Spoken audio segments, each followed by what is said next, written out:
On July 8th, President Biden was asked if he listened to the intelligence assessment that the Afghan government was likely to collapse. He answered, "That is not true.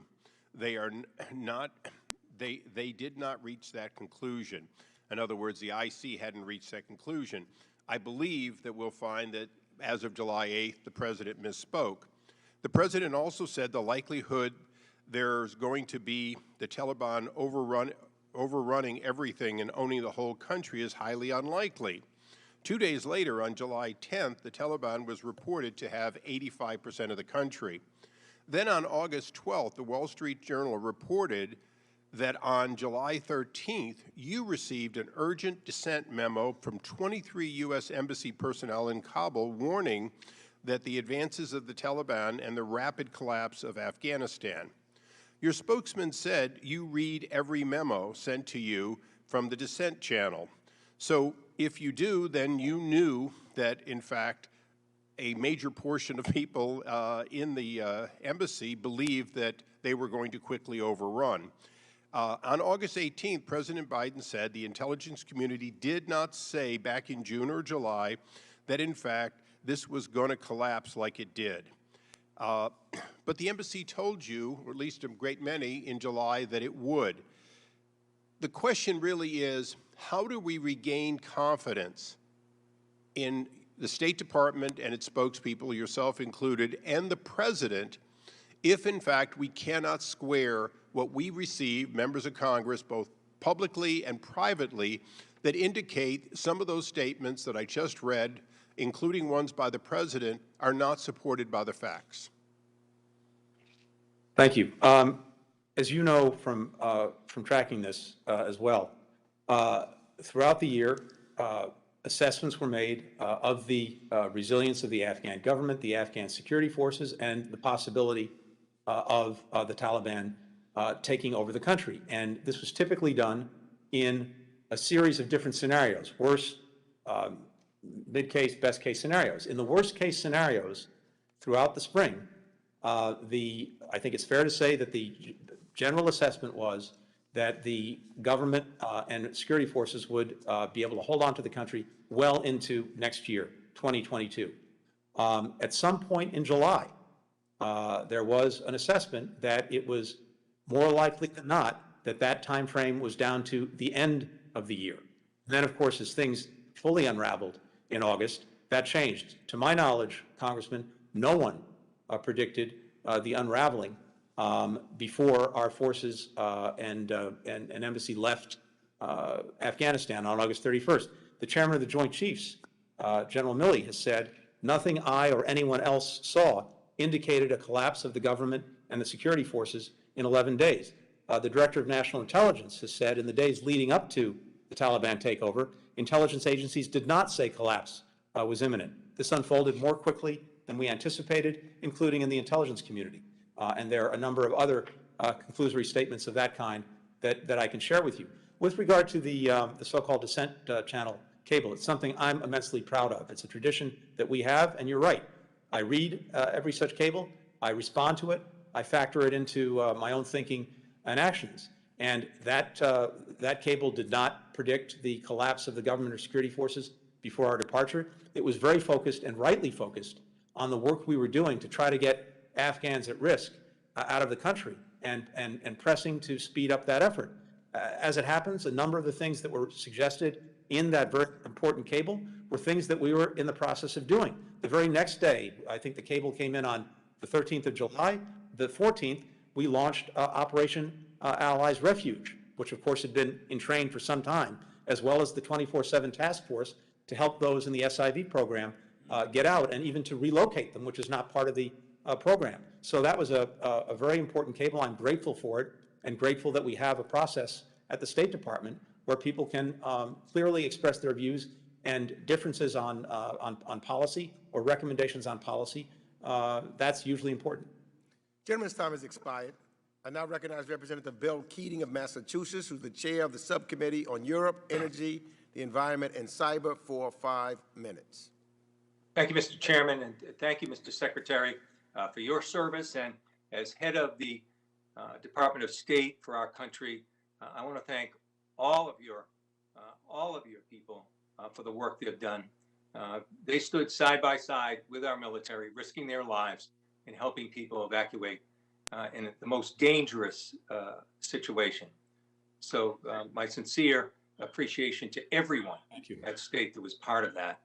I'm also glad that you reinforced, as my conversations have, the renewed commitment, the strength that is there with our transatlantic allies going forward on our mission, not just in the region, but also through worldwide through our counterterrorism efforts. So I must say this, though. This is a period of reassessment, I think, as we go forward, where we have some lessons learned, where we go embarking on a new mission, where we're trying to do the best in that area and so many fronts. But there's one relationship that really is always troubled me a great deal, certainly over the last couple of decades, and that's our relationship with Pakistan. You know, from its Pakistan's played an active and, by so many accounts, a negative role in Afghan affairs for decades, not just recently, but for decades. From the very beginning, its inception, they helped in actually branding the name Taliban. And by 2005, when the Taliban was reconstituting in East and South Afghanistan, and importantly, across the border in Pakistan, and as Pakistan's ISI, their Inter-Services Intelligence Agency, had such strong ties and cooperation with the Haqqani network, responsible for so many things, including the deaths of some of our soldiers. And even recently, when the Taliban took over in the last month, Pakistan's Prime Minister Khan, claimed that Afghanistan had, quote unquote, broken the shackles of slavery. So we used to always hear diplomatically that we have a complicated relationship with with Pakistan. I would say it's often duplicitous. So as we go forward in the region, as we go forward dealing with our counterterrorism missions, how do we reassess that relationship? How have we learned from their actions? And when we go forward, what do we do? What are some of the big issues that we should have, stakes in the ground, that we should have in dealing with Pakistan and the way they've acted over these decades? Thank you, Congressman, and I think you're very right to point at the role that Pakistan has played throughout the past 20 years and even before. And it is one that is involved hedging its bets constantly about the future of Afghanistan. It's one that's involved harboring members of the Taliban, including the Haqqanis. It's one that's also involved at different points cooperation with us on counterterrorism. And so there are a number of things that have come into play. It has a multiplicity of interests, some that are in conflict, clear conflict with ours. When it comes to Afghanistan, it's focused, of course, as well on India and the role that India is playing in Afghanistan, and it looks at it through that prism as well. All of these things, I think, have influenced what it has done on many occasions detrimental to our interests, on other occasions in support of those interests. And so going forward, what we are looking at, what we have to look at, is an insistence that every country, to include Pakistan, make good on the expectations that the international community has of what is required of a Taliban-led government if it's to receive any legitimacy of any kind or any support going forward, to include ensuring freedom of travel, to include making good on its commitments on not allowing Afghanistan to be used as a haven for outward directed terrorism, to include upholding the basic rights of the Afghan people, including women and girls and minorities, to include allowing humanitarian assistance in, to include having a more representative government. And so Pakistan needs to line up with the rest of with a broad majority of the international community in working toward those ends and in upholding those expectations. Thank you, Mr. Secretary. I'd like to Gentleman's time has continue this expired. at another time, and thank you for your work with the U.S. Agency for Global Media. We'll continue to work on that front and many others. I yield The back. gentleman's time has Thank you. expired. I now recognize Representative Adam Kinzinger of Illinois for 5 minutes. Well, thank you, Mr. Chairman, Mr. Secretary. Thank you for being here and spending this time. It's very important. You know, watching some of this debate, I think it's important to remind people, yes, the Trump administration failed in the setup, and I think the Biden administration absolutely failed in the execution of this. I also want to make it clear, Mr. Secretary, we support the members of the State Department and their heroic action in the evacuation. I think the broader point is they never should have been put in a place where they had to act heroically. We found ourselves many times, we talk about Bagram and leaving that, and I think that's important to point out. But there was also moments where the U.S. military, with the 6,000 people that we sent in, could have defended Kabul proper. It was clear that the Taliban were not intending to move into Kabul as early as they did. But we put them in a position where they had to act heroically. And we shouldn't ask that of our State Department employees, even though we appreciate that they did. I also think it's important to point out, you know, there's a lot of blame of the Afghan military. And I certainly, as a military man myself, wish that the Afghan military would have helped. But keep in mind, prior to that, there were assessments coming out that it was only a matter of time. Maybe it's 6 months, maybe it's a year, until the whole place collapsed. You know, we had built a military in our own image that relied on air power, that relied on logistics. And then we pulled our logistic and air power support from the Afghan military. And as they received night letters from the Taliban saying, we're going to kill your family because the United States is vacating, they're leaving you. It's, to me, as much as I would love for them to have stayed and taken a stand heroically, I don't know many even of our allies' militaries that frankly could have stood in those conditions in that kind of an onslaught. Let me ask you, though, Mr. Secretary, you know, you talk a little about the Taliban legitimacy, and we're going to see how they act. I want to ask you a question, because I'm not sure where that changed. At the beginning of all of this, we were talking about building a worldwide coalition to not recognize the Taliban, and all of a sudden this is on the table. Is the Taliban the legitimate government of Afghanistan? And if not, would you consider what the Taliban have done in Afghanistan to be a coup d'etat? First, let me just start by thanking you for your strong words in support of the men and women of the State Department. I very much appreciate them and appreciate you saying them. Second, with regard to the Taliban and your question, it is the de facto government of Afghanistan. Those are just the facts. And I don't mean to interrupt, but I need to. Has there been any discussion of an Afghan government in exile, vice president, even if the president had left? Is there any discussion of that? Because this, to me, appears to be an armed military coup against the legitimate elected government of Afghanistan. Congressman, I will certainly look to see what the lawyers say. From where I sit, this is the product, alas, of one side getting the upper hand in a civil war. Let me ask a couple of questions here on something too about that. So if we look at the list of new key players in the regime, we have the current prime minister who was deputy during the 9/11 attacks, the current deputy prime minister who served as #2 defense official during the 9/11 attacks, the current foreign minister who's your counterpart was the minister of culture and information during the 9/11 attacks. And we have designated terrorists in key positions like those that are responsible for preventing Afghanistan from becoming a safe haven and terror once again. So we look at that list and we see those individuals who not only defended al-Qaeda, but have committed crimes against women and vulnerable populations. And I think anybody look at that and say, this is the same regime that failed to hand over Osama bin Laden 20 years ago. But let me just ask you, have these individuals committed to denouncing al-Qaeda, to denouncing the Haqqani network, and ensuring that they will execute any attacks against them should they try to organize in their territory?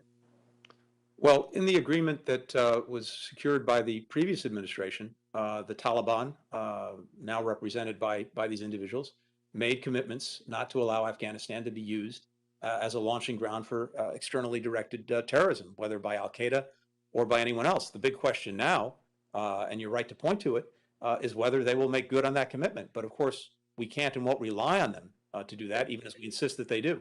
Let me ask you too. Just thank you, and I'm sorry to cut you off. Just no, please two go ahead. quick points. Number one, we absolutely have to be executing any attack against Al Qaeda that we can, where we see them form. And secondarily, because I'm running out of time, let me stress to you the importance of State Department working hand in hand in a public and private way with these NGOs made up of former veterans that are doing stuff that unfortunately the government can no longer do. And let me encourage you to give them top cover and work with them to provide the assets necessary to get these people out. Thank you, Mr. Chairman, Mr. Secretary. I yield back. Let me just say, I really appreciate you saying that and putting the spotlight on that, because veterans groups are doing remarkable work. We're in close contact with them. I met with about 75 veterans organizations and groups virtually about a week ago. We followed up with a number of other meetings, and we deeply appreciate the work that many veterans on this committee, as well as organizations, are doing, and we're looking to work even more closely together on that. Thank you. Good news. I now recognize Representative David Cicilline of Rhode Island for 5 minutes. Thank you, Mr. Secretary. You explained that you inherited an agreement with a deadline but no plan, a backlog of 17,000 special immigrant visas, and a responsibility to evacuate safely both Americans and those who helped us in this effort. As a candidate, President Biden promised to end the war in Afghanistan, and he kept his word. I agree with him. It was the right thing to do. And while today's hearing is focused on the U.S. withdrawal, I think it would be a mistake to lose sight of the misjudgments and lessons learned over the long arc of the past 20 years, and I hope Congress will have an opportunity to do its own self-reflection. But I want to begin, Mr. Secretary, my question about the evacuation. You were cut off when you were trying to explain the vetting process, and I wonder if you could quickly finish that answer about what the State Department did with respect to vetting people that were being evacuated out of Afghanistan. Sure. And two things, and by the way, I very much agree with you, and I heard the chairman say at the outset that this committee, among other things, will be focusing on the 20-year history of our engagement in Afghanistan, and I think there are lots of lessons to be learned across the board through every administration, including our own. With regard to the vetting, two things I would point out here. First, we've spent a lot of time talking about the Special Immigrant Visa Program and our commitment, and the commitment I know of so many members of this committee, to the Afghans who worked with us, who stood side by side with us, and the work that we did these first months of the administration to take a program that was in pretty much a dead stall and to put it into Mr. Secretary, I don't want to be impolite, but if you could just quickly say what you did, because I know how thorough it was. Yeah. I have two more things sure, I want to get to. Thank you. Simply put, when it comes to vetting people coming out of Afghanistan, they go to transit countries. We negotiated agreements with more than a dozen countries to transit Afghans at those countries, and we do security screenings there. We've sent Customs and Border Patrol agents to all of those countries. We have the law enforcement, intelligence, and security agencies all there doing vetting, biometrics, biographic information. Then they come to the United States, but before they're resettled anywhere, they're also at one of our military bases, and any vetting continues there. And under authorities that we've asked Congress for, including the ability for people who are resettled in a year's time to apply for a green card, the vetting and background authorities will continue so that if anything comes up, we can continue to do that. Great, thank you. As you know, Mr. Secretary, the LGBTQI community in Afghanistan is extremely vulnerable to punitive actions from the Taliban. It's important, in my view, that we take steps to ensure that those who would be subjected to violence or worse because of their sexual orientation or gender identity are safe. The Council for Global Equality, the Human Rights Campaign, and LGBTQI+ refugee support groups released a 10-point plan to protect Afghan LGBTQI refugees. My question is, have you seen this plan? And if so, is the administration prepared to implement it? And is it consistent with the presidential memorandum of early 2021 that speaks of the responsibility to help Afghan refugees that make it to neighboring states as outlined in that memorandum? Well, thank you for very rightly putting the spotlight on concerns about the LGBTQI+ community in Afghanistan and the particular threat that they may find themselves under. This is something that we are focused on. I have not personally seen the report that you referred to. I'm going to ask to see it. I'm pretty sure that my team has, but I'll take a look at that myself, and I thank you for sending it to us. Great, and I look forward to following up with you on that. And finally, Mr. Secretary, the Brown University Cost of War Project has compiled a sobering list of figures as it relates to post-9/11 conflicts, including Afghanistan. Trillions of dollars spent, over 900,000 lives lost in Afghanistan, 2,641 Americans, and 38 million people displaced around the world. And, Mr. Secretary, the war in Afghanistan went on, as you know, for 20 years, leading to extraordinary costs in terms of dollars spent, lives lost, and political capital expended.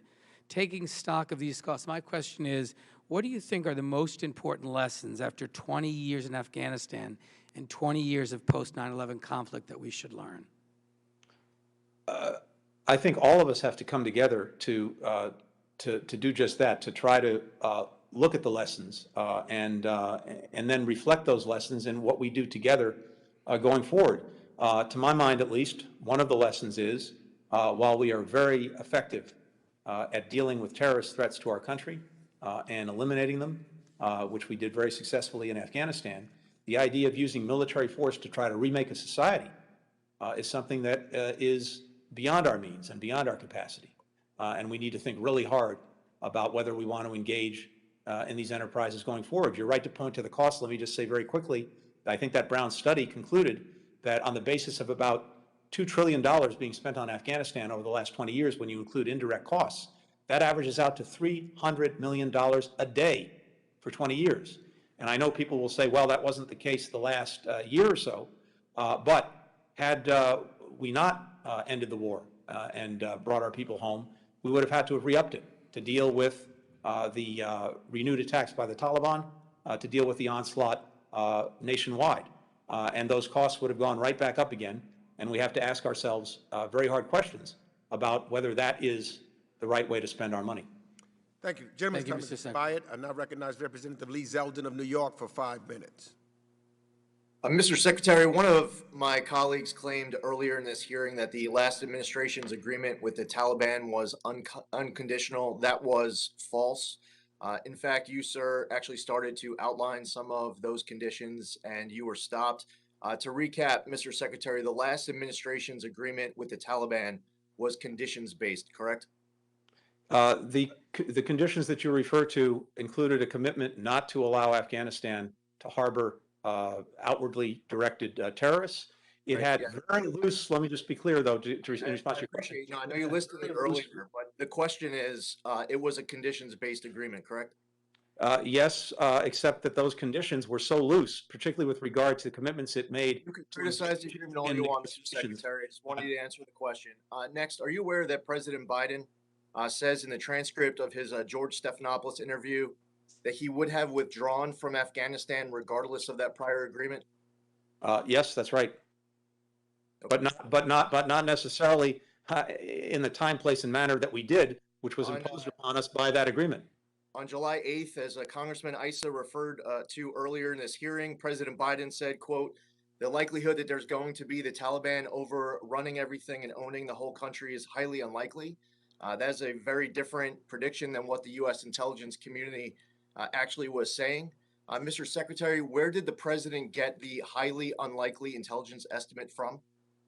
As the intelligence community has actually said, including in the days leading up to the Taliban takeover, they were not, and no one was predicting the rapid collapse of the government and the security forces. Throughout the year, the intelligence community looked at a range of scenarios, worst case to best case, about the durability, resilience of the government security forces. In the springtime, it was anticipated. The question is, where did the president get highly unlikely from? Again, based on what the intelligence community was saying and the military. The chairman of the Joint Chiefs has said that no one anticipated that the government or the security forces would collapse in 11 days. Nothing he suggested. Mr. Secretary. It would be good, though, if you were giving answers that were consistent with the answers that we were getting behind a closed-door briefing that we had with you and others. What is the number of Americans who are in Afghanistan as of the last update you received? The Congressman, going back to this weekend, we had about 100 American citizens in contact with us who seek to leave Afghanistan. Those are the Americans we're working with. Do you have an exact number? I can't give you an exact number. We were talking about this a little bit earlier. it's really a snapshot at any given moment, because what happens That's why is, I asked you as of the last update you received. yeah, as of the last update, it was about 100. Okay, how many green card holders? Green card holders is something that we don't track directly. So what we've done is we've solicited people, if they are green card holders, to let us know. I think the best estimates are that there's several thousand green card holders in Afghanistan. How many SIV applicants? SIV applicants, those are numbers that we're working on right now as people come out of Afghanistan, some of them in the United States already, others at these transit points. We're collecting all of that information. The overwhelming majority of Afghans who've come out are Afghans who are at risk in one way or another. Some of them will be SIVs, applicants. Others will be people who are eligible for refugee visas. Still others will be at risk in some fashion. We are putting all those numbers together, and we should have that in the next couple of weeks.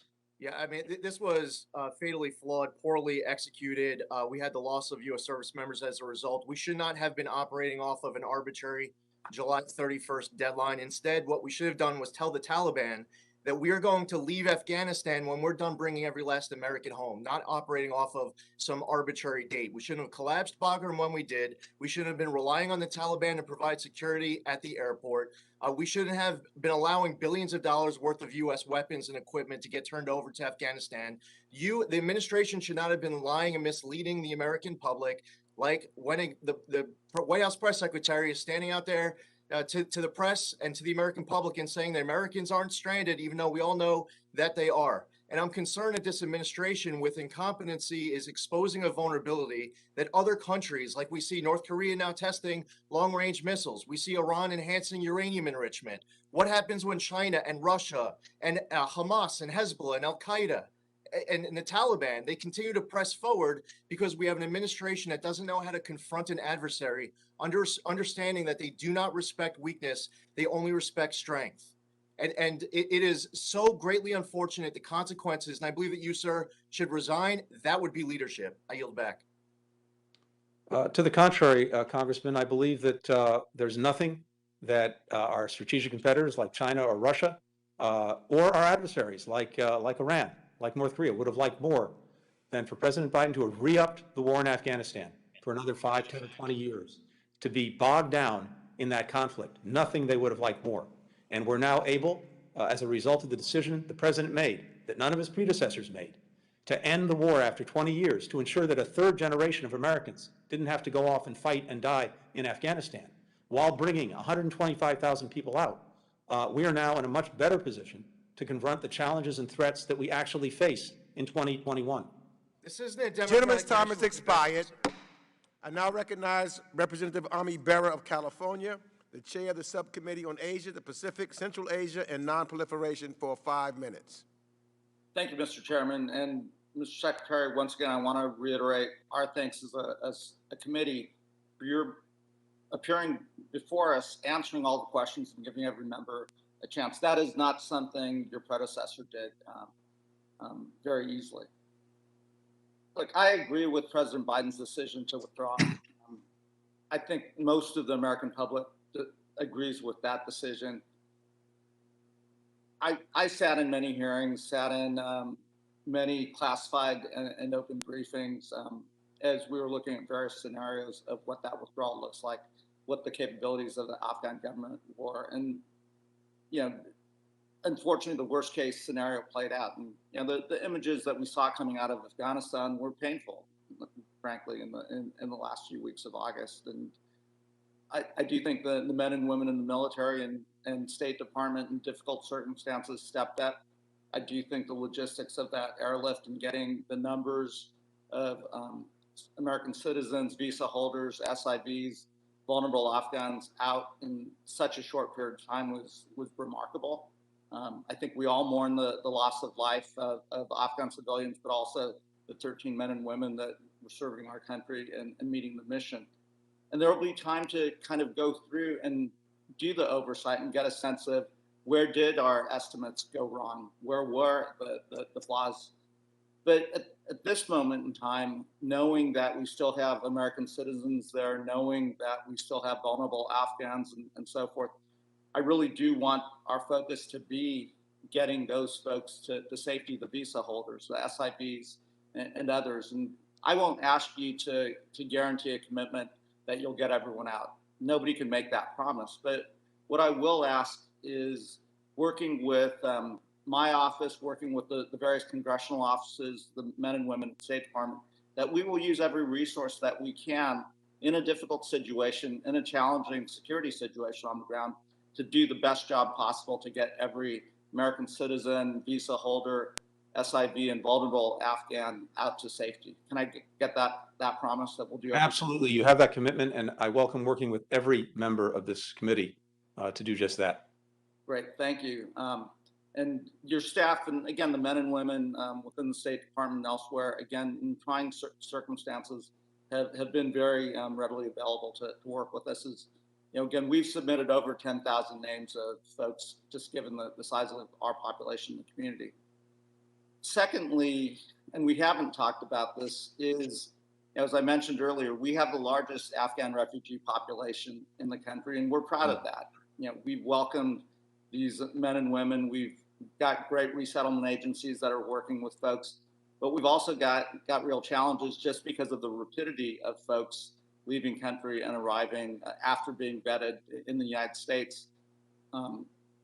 Many of these folks now are coming as humanitarian parolees under a visa status that doesn't necessarily have the resources that are available. I know we will be working on a budget supplemental to help provide the resources to get medical resources, get visa resources, and ramp up your staffing at the State Department to process these refugees.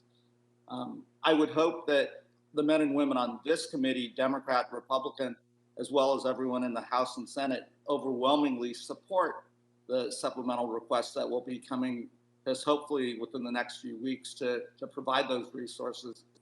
Because the one thing, when I talk to our veterans community, and many that are served in Afghanistan and are wondering about that service, the one thing we can do to make them whole is to welcome these folks that serve them, work side by side, often save their lives, and really do everything we can to get those folks to safety. Those that are coming to the United States, to help them reassemble their lives. So, Mr. Secretary, I would imagine that supplemental is coming. We've already heard some top line numbers the president's asked for.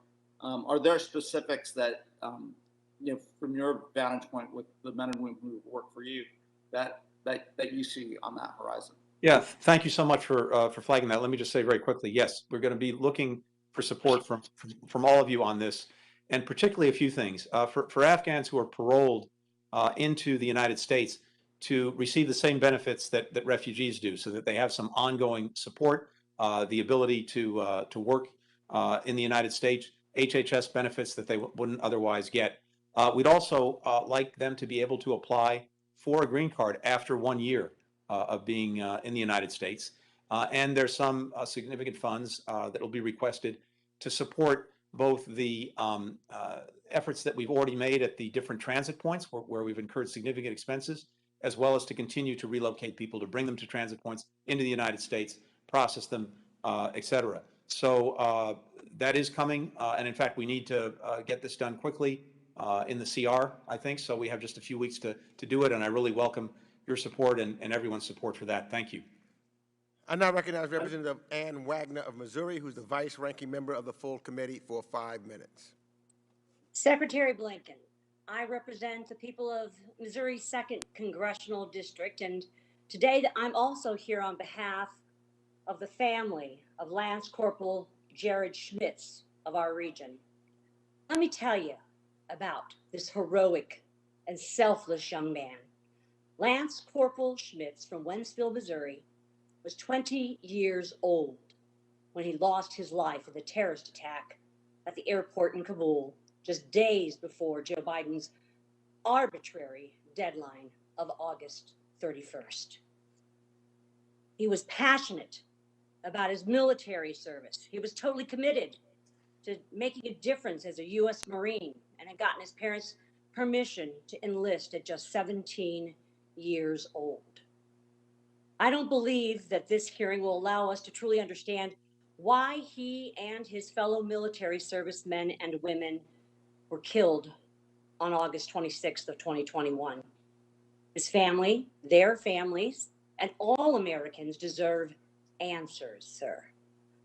I am outraged to hear this administration claim its retreat from Afghanistan, its surrender, was a success. How could anyone say that 13 precious young men and women who lost their lives is a success? I'm not asking for my own peace of mind. I'm asking on behalf of the families. They're burying their sons and their daughters this week, and they deserve accountability, and they deserve transparency, and they deserve answers. The Biden administration outsourced the security of our military stationed at the Kabul airport to the Taliban. It was a total betrayal. You put the lives of our men and women in the hands of a brutal terrorist organization after you claimed that the Taliban would never even be in charge of the country. Then he said they would never be in charge of Kabul. He said we would never leave Americans and allies behind. It was lie after lie. President Biden wanted out at any cost. And that cost, sir, was 13 American lives, and $85 billion in equipment, our Bagram Air Base, our United States Embassy, our credibility with the allies and the Afghans who stood and fought with us, and our national security and safety of our homeland. Make no mistake, Mr. Secretary, the Biden administration's egregiously inept withdrawal has left America and the world a much less safe place 20 years after September 11th. Secretary Blinken, will you honor these families and give the American people the answers they deserve in the wake of this ongoing disaster? Who will be held accountable? In your opening statement, you said the Taliban, you said several times, the Taliban made it clear we had to withdraw. The Taliban made it clear, or they would escalate. Now we hear in testimony, President Putin was dictating our counterintelligence. And you tell us NATO made us do it. Trump made us do it. The Taliban made it clear. Do you take any responsibility, Secretary Blinken, for this disastrous withdrawal, or do you still want to call it a success? Congresswoman, I'm responsible for the decisions that I make. I'm responsible for the actions of the State Department. I'm responsible for looking at any lessons to be taken from those decisions and those actions. I'm also responsible for being accountable for those decisions and actions. Ask you a simple question. And if you let me finish, please. My time, The way that I'm accountable is doing exactly what I'm doing today, which is to you and through you to the American people, to hold myself accountable for all those decisions. And we made the right decision in ending America's longest war. We made the right decision in not sending a third generation of Americans to fight and die in Afghanistan. We did the right thing by our citizens in working feverishly to get every one of them out. We did the right thing by 125,000 Afghans to bring them to safety. And now we're working to do the right thing to hold the Taliban to the expectations of the international community, to ensure people can continue to travel freely, to ensure that the rights of Afghans are upheld, to ensure that they make good on commitments they've made on counterterrorism. That's what we're doing. Gentlewoman's time has expired. I now recognize Representative Castro of Texas for 5 minutes. Thank you, Chairman, and thank you, Secretary, for your testimony today. Thank you for your work and the work of the many very devoted employees at the State Department. And I want to talk to you for a second about a way that Congress can be helpful in that work. Secretary Blinken, the 9/11 Commission's report held that only 56% of the Bush administration's senior national security positions were filled at the beginning of September 2001, impeding its ability to respond to crises. Today, only 26% of the State Department's Senate-confirmed positions are filled. This isn't because President Biden hasn't presented nominees. It's because a single senator has thrown a tantrum and blocked these nominees from getting a vote and prevented national security positions from being filled. So I'm going to ask you a few yes or no questions regarding very important staffing at the State Department. Do we have a Senate-confirmed Assistant Secretary of State for Conflict and Stabilization Operations who would inform U.S. policy in war zones like Afghanistan? We do not. Do we have a Senate-confirmed Assistant Secretary of State for South and Central Asian Affairs who would cover Afghanistan? We do not. Do we have a Senate-confirmed Assistant Secretary of State for East Asia and Pacific Affairs who would guide U.S. policy towards China, a country deeply involved in South Asia? We do not. For African affairs? We do not. European and Eurasian affairs? We do not. Western Hemisphere affairs? We do not. International organization affairs, international narcotics and law enforcement affairs, and educational and cultural affairs? We do not. For each of these positions, President Biden has nominated a candidate. The candidate has testified in front of the Senate Foreign Relations Committee, been vetted and recommended by that committee for a vote, only to be delayed by a hold by Senator Ted Cruz of my home state of Texas. This has delayed many other positions as well and is denying you the team you need to advance our nation's interest abroad and protect our own national security.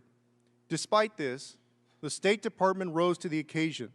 Over 120,000 people were successfully evacuated from Afghanistan in a short period of time in one of the biggest humanitarian operations the United States has ever seen. But the work continues, and having Senate-confirmed people in these positions will be critical as we marshal our allies for what comes next in Afghanistan. And I want to ask you, Mr. Secretary, as you've done this very hard work and your people at the department are stretched thin because the Senate has not confirmed these nominees, what would you say to Senator Cruz, who's single-handedly blocking key national security appointments and jeopardizing our national security? Look, I would just simply ask the Senator and ask the Senate to move forward in confirming our nominees, virtually all of whom went through the Senate Foreign Relations Committee and were sent to the floor, and that's where they now lie. And to your point, we need all these people. We need them to do the business of the United States. We need them to advance the interests of the United States, especially at this critical time. So I hope very much that we can work through this very, very quickly, and I would hope that the Senate can get our nominees confirmed. Thank you, Mr. Secretary. I'm going to ask another question on Pakistan, and you may have to take some of it for the record, but I want to get to the question real quick. Sure. I want to follow up on Rep. Keating's line of questioning about Pakistan. As you just noted, over the years, Pakistan has harbored Taliban leaders and provided other forms of support to the group. As my colleague noted, Pakistan's leader cheered the Taliban taking over Afghanistan. You began discussing what we will be looking at with Pakistan moving forward. And on that note, Pakistan is currently a major non-NATO ally of the United States, giving it a number of benefits, including privileged access to U.S. arms sales. And so, based on their past actions, our conversation today, all of it, I want to ask you, given its longtime support for the Taliban, is it time for the United States to reassess its relationship with Pakistan and reassess its status as a major non-NATO ally? Thank you for the reasons you cited, as well as others. This is one of the things that we're going to be looking at in the days and weeks ahead. The role that Pakistan has played over the last 20 years, but also the role that we would want to see it play in the coming years, and what it will take for it to do that. Thank you. I yield back, Chairman. Gentleman's time has expired. I now recognize Representative Brian Mast of Florida for 5 minutes. Mr. Secretary, As the transcript, the leaked transcript, as you referred to it, says, did the President Biden work with the coward exiled president of Afghanistan to manipulate the intelligence about the Taliban?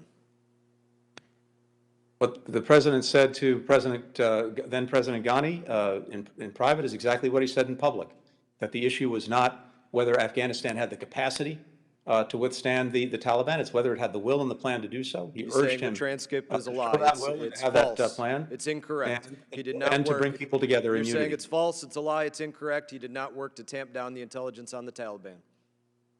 Absolutely not. So the transcript is incorrect. That's your testimony today. That the intelligence that we had, we've already discussed at some length about what the assessments were of the Taliban and its capacity to take over the country. I think that everybody looking for an explanation about what happened and how everybody got it so wrong, how your administration got it so wrong, needs to look at that as the most likely explanation, asking the president to manipulate the intelligence of what was actually going on with the Taliban. And I'm going to tell you the 13 families that deserve most to really hear the honest answers on that. It's these families. Marine Lance Corporal Kareem Nakui. His family deserves to truly know that. Marine Corporal Dagan Page. His family truly deserves to know if that's why they are missing their son because intelligence was manipulated. Marine Lance Corporal Riley McCullum, 20, wife expecting their first child. Sister said he was going to be the best dad ever. They deserve to know if that's what happened and that's why everything went so wrong. Marine Sergeant Nicole Gee, 23 years old. You can see her there holding a young child. Her family deserves to know if that's why everything went so wrong, because that intelligence was manipulated. Marine Lance Corporal David Espinoza, just 20 years old. Family deserves to know if that's why everything went so wrong, is because the intelligence was manipulated. Marine Corporal Humberto Sanchez, just 22 years old. Mother said, my kid was a hero. That's what was said. That's what his mother said. Deserves to know if that's why everything went so wrong, because the intelligence got manipulated. Marine Lance Corporal Jared Smits, just 20 years old. Family deserves to know if that's why everything went so wrong. Marine Corporal Hunter Lopez, just 22, son of 2 sheriffs, plan to follow in their footsteps. Their family deserves to know if that's why everything went so wrong, is because you all worked to manipulate the intelligence of what was going on the ground there. Marine Corps Staff Sergeant Darren Hoover. His family said, I love you, son. Check in on us. We will try to make you proud. They deserve to know if that's what happened, if that's how everything went so wrong in Afghanistan. Marine Corps Sergeant Johanny Rosario Picardo. Family deserves to know if that's why everything went so wrong, because you all worked to manipulate the intelligence of what was going on with the Taliban. Marine Lance Corporal Dylan Marola, just 20. Family said he always had a smile on his face, was the kindest person. They deserve to know if that's why everything went so wrong, because you all manipulated intelligence. Army Staff Sergeant Ryan Canals. The ultimate honor he could give was to give back to his country. He would not be sorry. He would not regret it. That's what his family said. They deserve to know if you manipulated intelligence, if President Biden manipulated intelligence, and that's what led to everything going so wrong. Navy Corpsman Maxton Soviak, just 22. His family deserves to know if that's why everything went so wrong. We deserve hearings on what's going on with that leaked transcript. We deserve to know why there are others that remain in Afghanistan. Mark Frericks, Navy veteran, disappeared in Coast Province January 30 of 2020. We deserve to know what's going on with his release. These are things that have to be answered for. I do not believe whatsoever what you're saying about the administration not working to manipulate that intelligence. To me, that is the most logical explanation of how so many in the intelligence community got this so wrong about what was going to happen in Afghanistan. Why it would seem somehow logical for President Biden to leave the, quote, most advanced military weaponry, why some would not speak out against that if they were getting the false intelligence because it was coming from the top down to manipulate it. In my opinion, that's absolutely aid and comfort to the enemy. I absolutely wonder if you were complicit in this as well. I find it hard to believe that President Biden would do that without you being aware of this, and these are things that we deserve to know better answers, have better hearings on this. I do not believe a word that you're saying on this.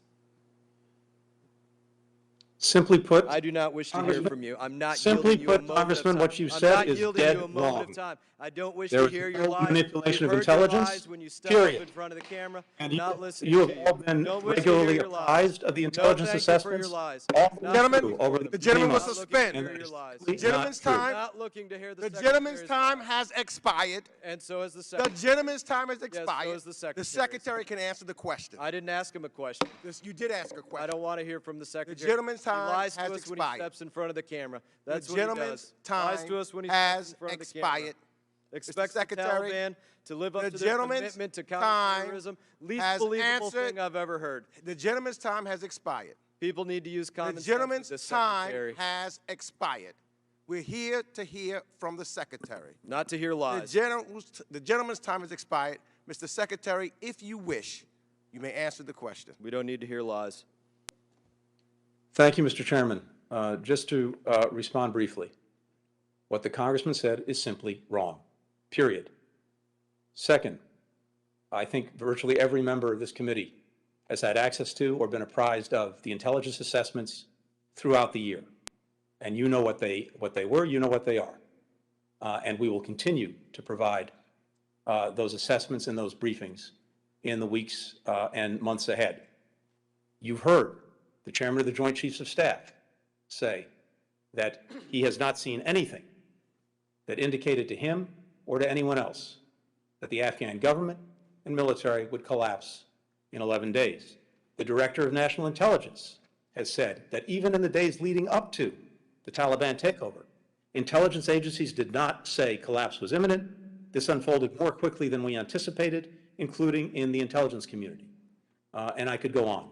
So what has been said and alleged is simply not true. And that would be. I now recognize the gentlewoman from Nevada, If President Ms. Dina Biden was Titus from manipulating Nevada, intelligence, is now obvious recognized assessment. for That 5 makes minutes. sense.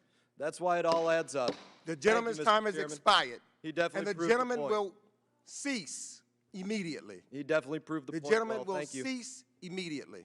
Well, he proved the point. Thank you for letting him prove it. I appreciate that. I now recognize the gentlelady from Nevada, Representative Dina Titus, for 5 minutes.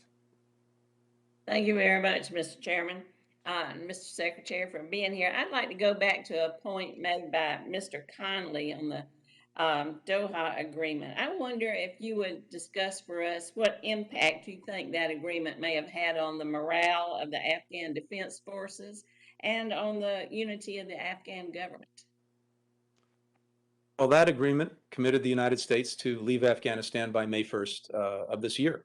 And so that certainly factored into the thinking and concerns of the Afghan government and of the Afghan security forces.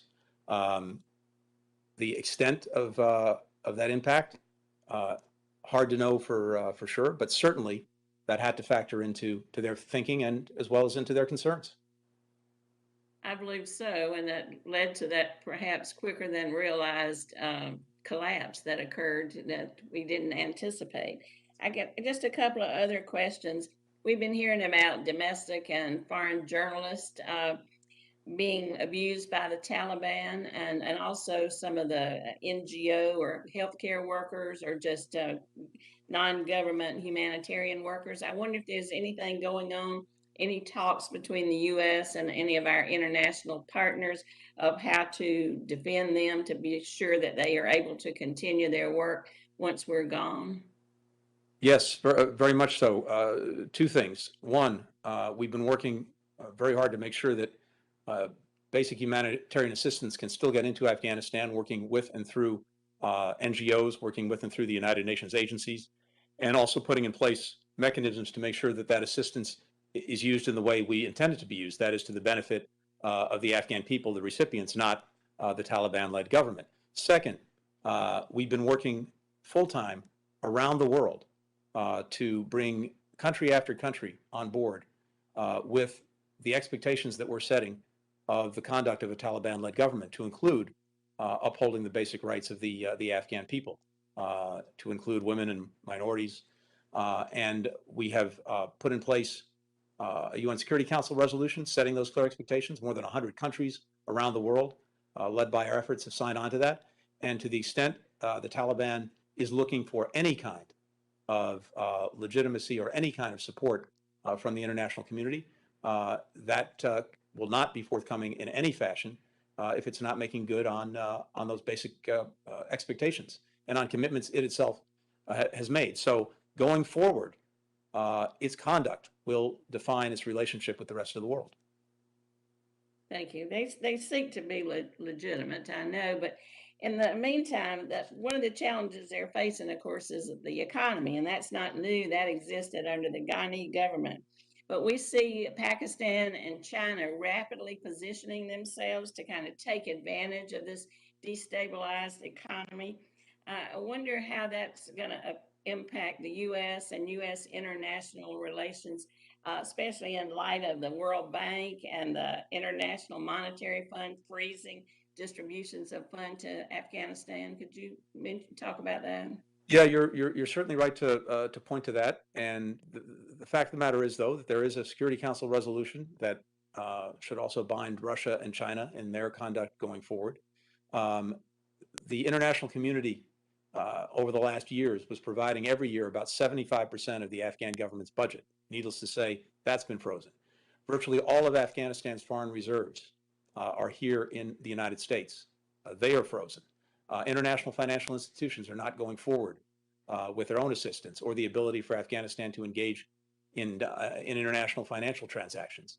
And so all of that is on the ledger when it comes to what we can do to have the Taliban meet the expectations that have been set by the international community when it comes to how it conducts itself. Well, thank you, Mr. Secretary. Now I yield back. Gentlelady yields back. I now recognize Representative Brian Fitzpatrick of Pennsylvania, who's the ranking member of the Subcommittee on Europe, Energy, and the Environment and Cyber for 5 minutes. Mr. Secretary, just to get to the core of what your philosophy is on national and international security, sir, do you believe in the maxim and the precept of the stronger that we exert ourselves overseas, the safer we are here in America, i.e. peace through strength? I believe, first, the stronger we are at home, the stronger we're going to be overseas, and that requires unity. It requires coming together. It requires making investments in ourselves, and I hope we can see those forward together. Second, to your point around the world, it requires absolutely having the strongest military and defense in the world, but it also requires using all the tools at our disposal, to include our diplomacy, to include our economic tools, to include political tools, cultural tools. All of that is in the mix, and all of that defines our strength in the world. Mr. Secretary, do you believe that what the world witnessed over the past several weeks in Afghanistan was American strength? I believe that what the world witnessed was the president ending a war that had gone on for 20 years. But did they witness American strength over the past few weeks? And they witnessed an extraordinary effort that no other country could or would have made under the most extreme conditions in bringing 125,000 people out to safety, in making sure that we stood by our allies and partners and helping them to get out as well. And things we've heard from allies and partners around the world is no other country could or would have done what we did. Mr. Secretary, I recently left Ukraine just a few days ago. I returned. My next step. Just hold off 1 second. We're having technical problems. I don't see the secretary that's on, and we should be able to see him visually. And I want to make sure you get all of the time to ask the questions that you are putting forward in his response. Mr. Chairman, can you hear me? We hear you, Mr. Secretary, but we don't see you. Yeah, it looks like the image is frozen here, so let's see if we can. Yeah, let's see if we can fix that. The technical staff is working on it, and I want to make sure Mr. Fitzgerald gets all of the time. Mr. Fitzpatrick, what did I say? Mr. Fitzpatrick. How's that, Mr. Chairman? Okay, I don't have a visual of the secretary. Now, okay. Did I get my time reclaimed, sir? Yes, let's give Mr. Fitzpatrick his, how much time when I stopped him? It should be 4 minutes and 10 seconds. No, when I stopped, I continued the questions that you had asked, but when I stopped, 4 minutes? Okay, Fine. we can resume from Mr. Secretary, I just returned from Ukraine 2 days ago. My next stop will be Taiwan. Yes. Sir, these people are scared to death. They're scared to death. So can we get you on the record here today, sir, to tell this committee, this Congress, and our nation that we will unequivocally and unapologetically do whatever it takes to have the backs of our friends in Ukraine and our friends in Taiwan, our friends in Ukraine in the event of Russian aggression, our friends in Taiwan in the event of Chinese aggression? Absolutely. We stand by our commitments to both countries. And we will do whatever it takes to defend them. We will stand by our commitments. We'll that stand by our involve commitments to doing Taiwan whatever- under the Taiwan Relations Act. We'll stand by the commitments we have to Ukraine, including, by the way, commitments that President Zelensky discussed and put out just about a week, maybe 2 weeks ago. Sir, I can tell you, I just left there. They are scared to death, and they question the commitment of this country. So I will take you at your word that we will do whatever it takes to defend Taiwan and Ukraine. Next question. Not talking about the arms and munitions. I'm talking about the heavy equipment, the tanks, the Humvees, the Black Hawk helicopters, the aircraft. Sir, all this is GPS tracked. We can identify this, where it's at. Why did we not destroy it, or don't we destroy it now? Thank you. So let me say this. I know my colleagues from the Defense Department, the Joint Chiefs, et cetera, will have an opportunity to speak to you, to speak to Congress in the weeks ahead. They're the experts on this. Since 2004, roughly, something like $80 billion in defense articles was provided to Afghanistan. So that goes back over the last roughly. Sir, I'm only asking about the GPS tracking. We know the location of this equipment that we have now seen fall into the hands of terrorists. Are we going to destroy it or not? So much of this equipment is either inoperable or will soon be inoperable because it can't be maintained. As I've seen it, based on what I've heard from my colleagues, there is nothing of strategic value, that would threaten us or threaten Afghanistan's neighbors. Having said that, I'm not the expert on this, and I would really defer to my colleagues at the Pentagon. Mr. Secretary, do you believe that America should ever in any way capitulate to terrorists? Absolutely not. Do you believe, sir, that allowing the Taliban to run perimeter, Hakaya, with American troops on the inside of that perimeter, relying on the Taliban to keep ISIS out, and American citizens, passport holders on the outside of the perimeter, relying on the Taliban to get in, that is capitulating to terrorists? The reality is that the government and Afghan National Security Forces collapsed. The reality is that the Taliban took over Kabul, as well as much of the country. That was the reality we were dealing with. And the judgment of all of us, starting with our military commanders, including the people on the ground, was that our job was to work to get as many people out as possible, American citizens, Afghans at risk, and because the Taliban controlled the city, that required some coordination with them to get people through and to the airport. Sir, to an 18-year-old Afghani girl who may be watching this hearing today, who was born after 9/11, who knows nothing of what it's like to live under Taliban rule, who had hopes and dreams, who's in school, who wanted to be a female journalist, to help women and young girls rise up in Afghanistan, who now feels betrayed by the actions of this administration, what is your message to her? I spoke to a number of young Afghan women, including 18, 19, 21-year-olds, just about a week ago in Doha, actually in Ramstein, Germany, Do you where believe their lives are at many risk right now? relocated. And we talked about their futures. We talked about the futures of Afghan women and girls who remain in Afghanistan. Under the Taliban? And we talked about the ongoing commitment that the United States has and countries around the world have to do everything we can to support those women and girls going forward. Gentleman's time has expired. I now recognize Representative Ted Lieu of California for 5 minutes. Thank you, Chairman Meek, and thank you, Secretary Blinken, for your public service. When I served on active duty in the United States Air Force, I participated in Operation Pacific Haven, where we airlifted thousands and thousands of Kurds out of northern Iraq because Saddam Hussein was going to go in and kill them. We worked with the State Department and other U.S. agencies, and it was a very difficult mission. So I want to commend you and the State Department and all the U.S. personnel who executed an evacuation of over 120,000 people under immense danger. That was a remarkable feat that all of you did. And I also want to honor the 13 Marines that gave their lives in service to our country. What I'd like to ask you about is the document that started all of this, the February 29th document, 2020. That document was negotiated by the Trump administration with the Taliban, correct? That's correct. The Trump administration signed that document, correct? That's correct. And under that document, it had a very specific date for withdrawal of all U.S. forces. Isn't that right? That's correct. I'm going to read you what the document says because I think my Republican colleagues need to hear this and the American people.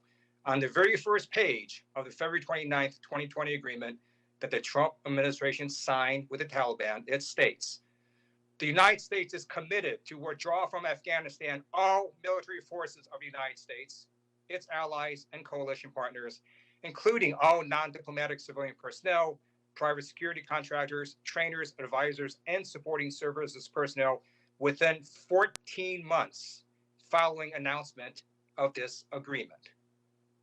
That's a very specific timeline, isn't it? It is. In fact, it gets even more specific. It says that in the first 135 days, the United States, its allies, and the coalition will withdraw all their forces from 5 military bases.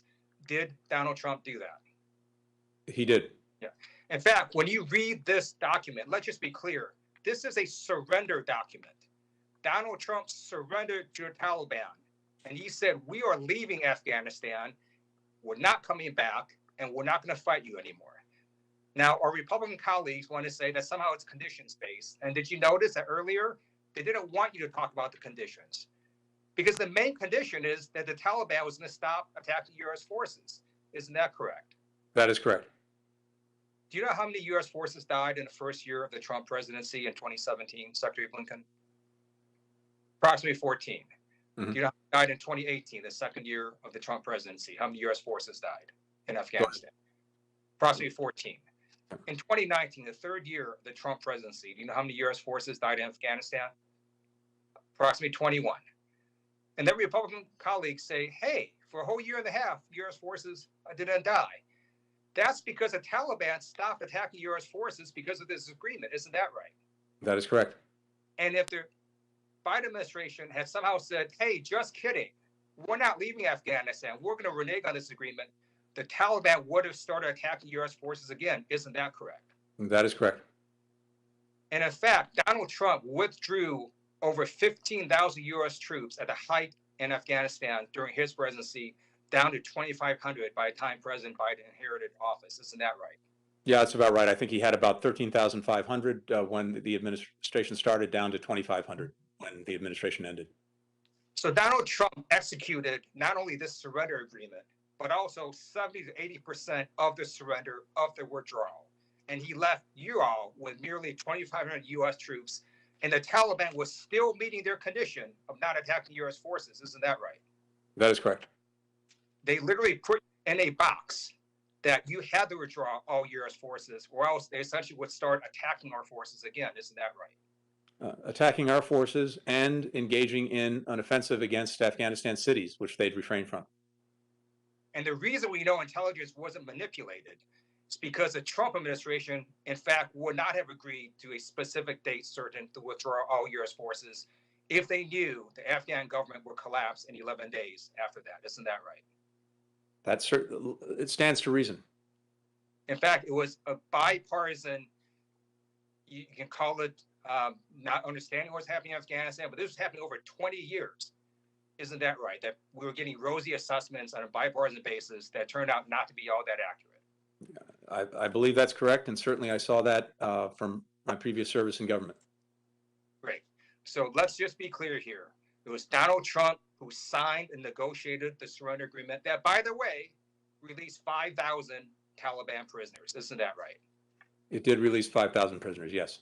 So Donald Trump, the administration, signed this agreement, negotiated it, executed it, and then President Biden completed the withdrawal. That is what happened. Gentleman's time has expired. The gentleman's time has expired. I now recognize Representative Tim Burchett of Tennessee for 5 minutes.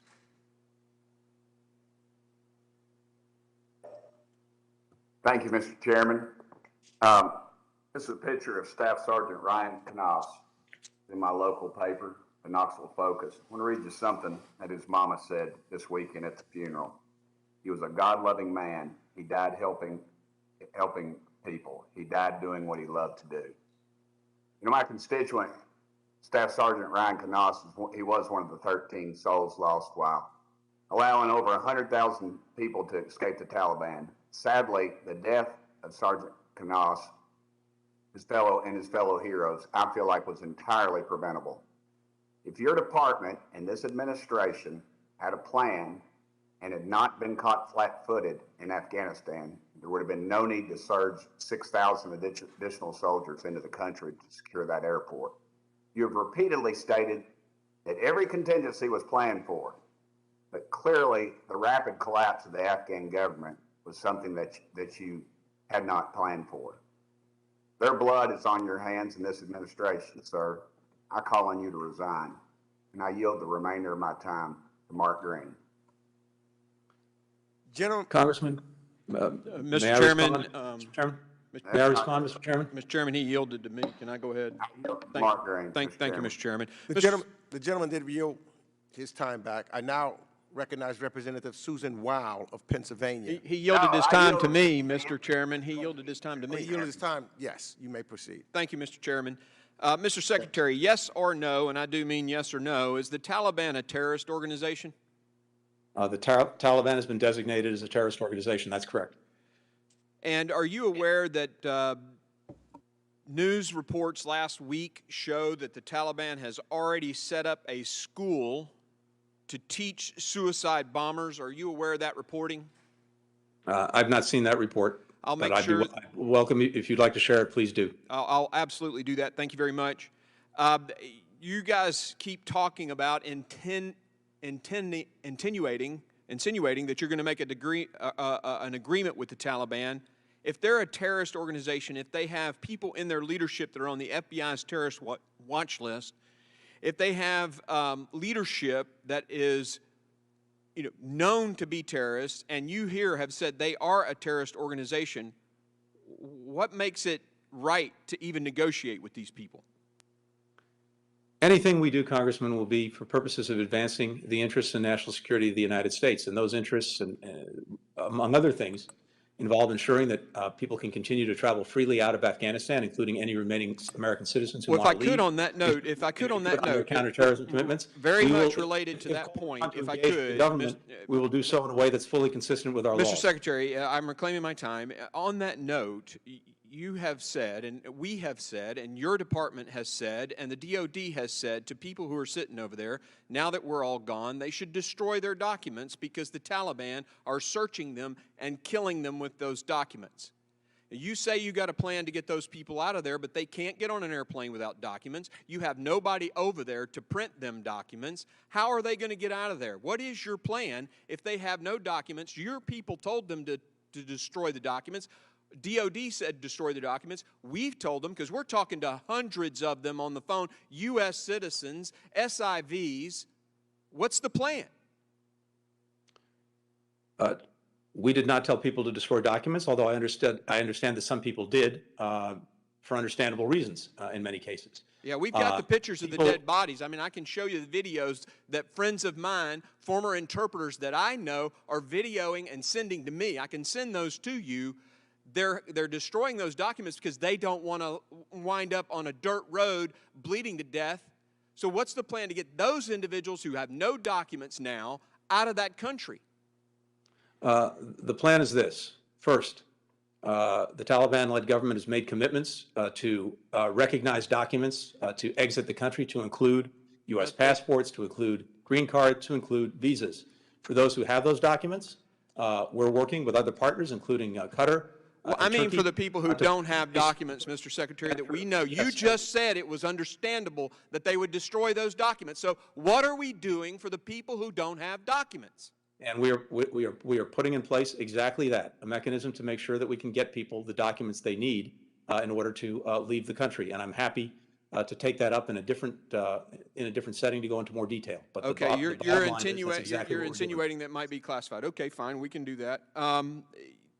Considering that the agreement between the Taliban and Afghan governments that the president keeps talking about, everybody keeps talking about this, agreement between the Taliban and the Afghan governments that they're just following. We're following the agreement. It looks like my time's about to expire. I'll see you in a few minutes when it's my turn. Thank you, Mr. Secretary. Thank you. I now recognize Representative Susan Wild of Pennsylvania for 5 minutes. Thank you, Mr. Chairman. Secretary Blinken, we just received word in my office this past weekend that one of my constituents here in Pennsylvania 7, an American citizen, has been successfully evacuated from Afghanistan and is now safely in Qatar. She is a wife and mother, and I want to thank you and the State Department officials who worked so hard with my team to ensure this successful outcome, and I hope for Glad to hear that. I hope for many more. Mr. Secretary, like all of my colleagues here, I've been working with my team to assist vulnerable Afghan allies who worked shoulder to shoulder with service members from our communities. And I have to say that over the course of the evacuation, it was beyond heartbreaking to see that in the vast majority of cases, the Afghan allies we were trying to assist were simply not getting out or receiving any useful information, even with members of Congress getting involved. Although I will also say parenthetically, there may have been situations where members of Congress were not particularly helpful or were getting in the way, and I apologize for that on behalf of this body. But at the same time, I want to recognize the extraordinary efforts behind what was the largest airlift in American history. It's a testament to our service members, first and foremost, as well as the administration. What I want to ask you is, what concrete steps is the State Department taking now to accelerate processing time for SIV, P2, and other applications for vulnerable Afghan allies? And what steps is the department taking to improve communication with offices here in Congress when it comes to time-sensitive cases involving our Afghan allies? Thank you. First, let me just again thank you personally, but also thank so many members of this committee who have been working with us on SIVs and other Afghans at risk, getting information to us, working to follow up. We're deeply, deeply grateful for that, and we want to make sure that we continue to do that and work on these cases. As you know, we discussed before. In the first instance, of course, we inherited a program that was in a deep freeze. We got it back up into second and third gear, and well before the collapse of the government, we went from issuing about 100 visas a week to 1,000, and we were working with Congress to try to streamline and make more efficient this program. As you know, there are 14 steps involving half a dozen agencies that are required by law or by the different implementing rules that came into place as a result of that law. However, having said all of that, going forward, a few things. We have about 20,000 people in the SIV pipeline. That's basically been the number for a long time. It's accumulated over many years, and it's stayed more or less in that area because more people, even today, continue to start the application process. But as you know, the most critical moment in the application process is what's called chief of mission approval. That's the point at which people are found to be, in fact, eligible for the program. They meet the requirements. And of all the people applying to the program, 40% don't make it through chief of mission approval because it turns out that they don't qualify. Now, some of that is because they don't have the necessary documentation required, again, by law to demonstrate their eligibility. Much of that is because of the many people applying for SIVs, the majority, well over the majority, worked for DoD contractors primarily. These are not the interpreters and translators. These are folks who work for contractors or subcontractors. Getting a letter demonstrating that they provided faithful service can be very, very difficult, especially if the contractor or the sub went out of business. We need to find a way to deal with that and also to work with all the other agencies to make sure they have the appropriate records. But let me just quickly fast forward to your question. We have about 4,000 or so people who are at the chief of mission approval stage right now, and we're going to work to get them through that in the coming weeks. And then we have another roughly 4,000 who already have chief of mission approval. There's still a number of other steps mandated by law that go into this, including interviews, fingerprinting, et cetera.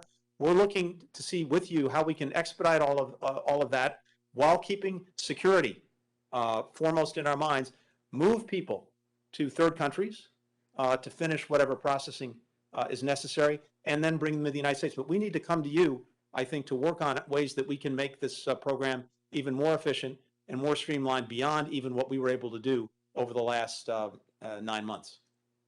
Thank you so much. Mr. Chairman, I yield back. Gentlelady's time has expired. I now recognize Representative Mark Green of Tennessee, who's the ranking member of the Subcommittee on the Western Hemisphere, Civilian Security, Migration, and International Economic Policy for 5 minutes. Thank you, Mr. Chairman. And Secretary Blinken, your credibility, I think, would be a lot greater if you'd at least own something. Something, X, Y, Z, something. Yet you follow the lead of your president and you blame everybody else. It's not your problem. It's Trump. It's somebody else. You'd have credibility. Let me give you an example. HKIA. You had no plan or a horrible plan to get people into the gate. Just get them through the gate. My colleagues and I had hundreds of people on the phone that were U.S. citizens sitting at the gates and they couldn't get in. That's a failure on you, either to plan or you had a horrible plan, but those U.S. citizens couldn't get through the gate. Just own it. Get some credibility. Own it. You keep telling us that the DOD and President Biden had no idea that the Taliban would be so successful, the collapse of the Afghan forces, and then you want us to believe you when you say the Russians and the Chinese aren't empowered by this. That kills your credibility by saying, hey, we failed to predict that this would happen. Nobody had an idea that they'd collapse like that. And then you say, oh, but I assure you, the Russians and the Chinese aren't empowered by this, and we're supposed to believe you. I've already talked about the documents. The United Kingdom, I'm sure you're familiar, it went viral. A member of Parliament in the United Kingdom on the floor of the House of Commons, Tom Tugendhat, basically called the withdrawal, President Biden's withdrawal, shameful, and said that the UK, our greatest ally, should reconsider how dependent they are on the United States. Yet you sit here today and tell us that NATO was completely fine with everything. Y'all coordinated everything with NATO and it was all good. That's what you've communicated to me, at least, or here today. And yet a member of Parliament is saying it was a shameful withdrawal on the floor of the House of Commons, our greatest ally. The headline of The Economist a few weeks ago, I don't know if you saw it, but it said, Biden's debacle. I'm not so sure NATO will agree with you that they were all in on this together. Now, I will say this. It is against the law, the United States law, to give material aid to a terrorist organization. You said earlier today, when I asked you before, if the Taliban was a terrorist organization, you said yes. $85 billion, I would consider that material aid to a terrorist organization, Mr. Secretary. And you had, here we are. Oh, well, but wait, you admitted we had no idea that the Taliban would be so successful. We had no idea that, the Afghans would fail like this. Well, that's your fault. That's your administration's fault. I guess maybe it's the intel community's fault. That's what you're really saying. Hey, CIA and all you other guys, you failed to give us good intel here. We had no idea this was going to happen. But we're supposed to trust you when you tell us other things about the Chinese and the Russians. Considering rumors of ISIS support for the, ISI's support for the Taliban, have you guys reached out to India as a possible staging area for the over-the-horizon forces? And I'm talking northwest India as a potential, because we all know Qatar and the Doha, the other places are just a little bit too far, Kuwait, all that. What about northwest India, and have you reached out, have you thought about that? Let me just say generally, Congressman, we're deeply engaged with India across the board. With regard, though, to any specifics about over-the-horizon capabilities and the plans that we put in place or will continue to put in place, I'd rather take that up in a different setting, and I think the chairman referenced that at the start of the hearing. I think that's very fair, and I appreciate you saying that, and I'm glad to at least know that there's an opportunity to talk about that, because I think that from my standpoint, is an opportunity we should seize. I'd like to go back to the documents and give you a few seconds to talk about that, because I do want to hear your plan for those individuals, if you can, today. And if you can't, then fine, we'll talk about it behind closed doors. But I am very concerned about people who destroyed documents. Can you elaborate at all on that? And I really appreciate that, and I just want to assure you, but I'd rather have this conversation in a different setting, that we are putting in place plans to make sure that people can get documents that they need, and documents that the Taliban says it will recognize to allow them to leave the country. I'd be happy to pursue that conversation. Thank you, Mr. Chairman. I yield. Gentleman's time has expired. I now recognize Representative Dean Phillips of Minnesota for 5 minutes.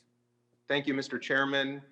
Mr. Secretary, I'm one of 20,000 Gold Star children from the Vietnam War, and now joined by 5,000 more Gold Star children from both Iraq and Afghanistan. And I just want to acknowledge all of my brothers and sisters who've had to watch the events of the last month that so sadly look so strangely familiar as it relates to the fall of Saigon, of course, 50 years ago. I also want to honor the service of many of my colleagues, many of whom serve on this very committee, including my friend Brian Mast, who just about gave his entire life to our country, and I honor all of you. I want to start with that. And let me assure you, it's been difficult, heartbreaking, and disappointing to watch the last number of years, and of course the last month. But I also have to say I'm terribly disappointed in my colleagues, some of them on this committee today.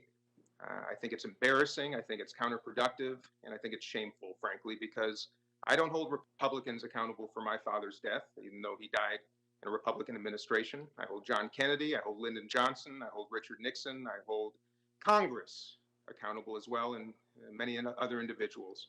And I just ask that the spirit of this committee return to our core job. With that, Mr. Secretary, you've spoken about lessons learned for both our country. Not terribly specifically. I'd welcome you to cover that again. What specifically did we learn? What should we have learned collectively?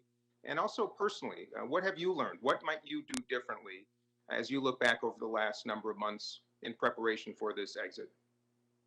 Thank you very much. Thank you for what you said, and thank you for the question. I think we all have to take stock of the last 9 months and the last 20 years, because to reach the point that we've reached today, it's an accumulation of decisions, strategies, plans over 20 years, as well as over the last 9 months, and all of that has to factor in.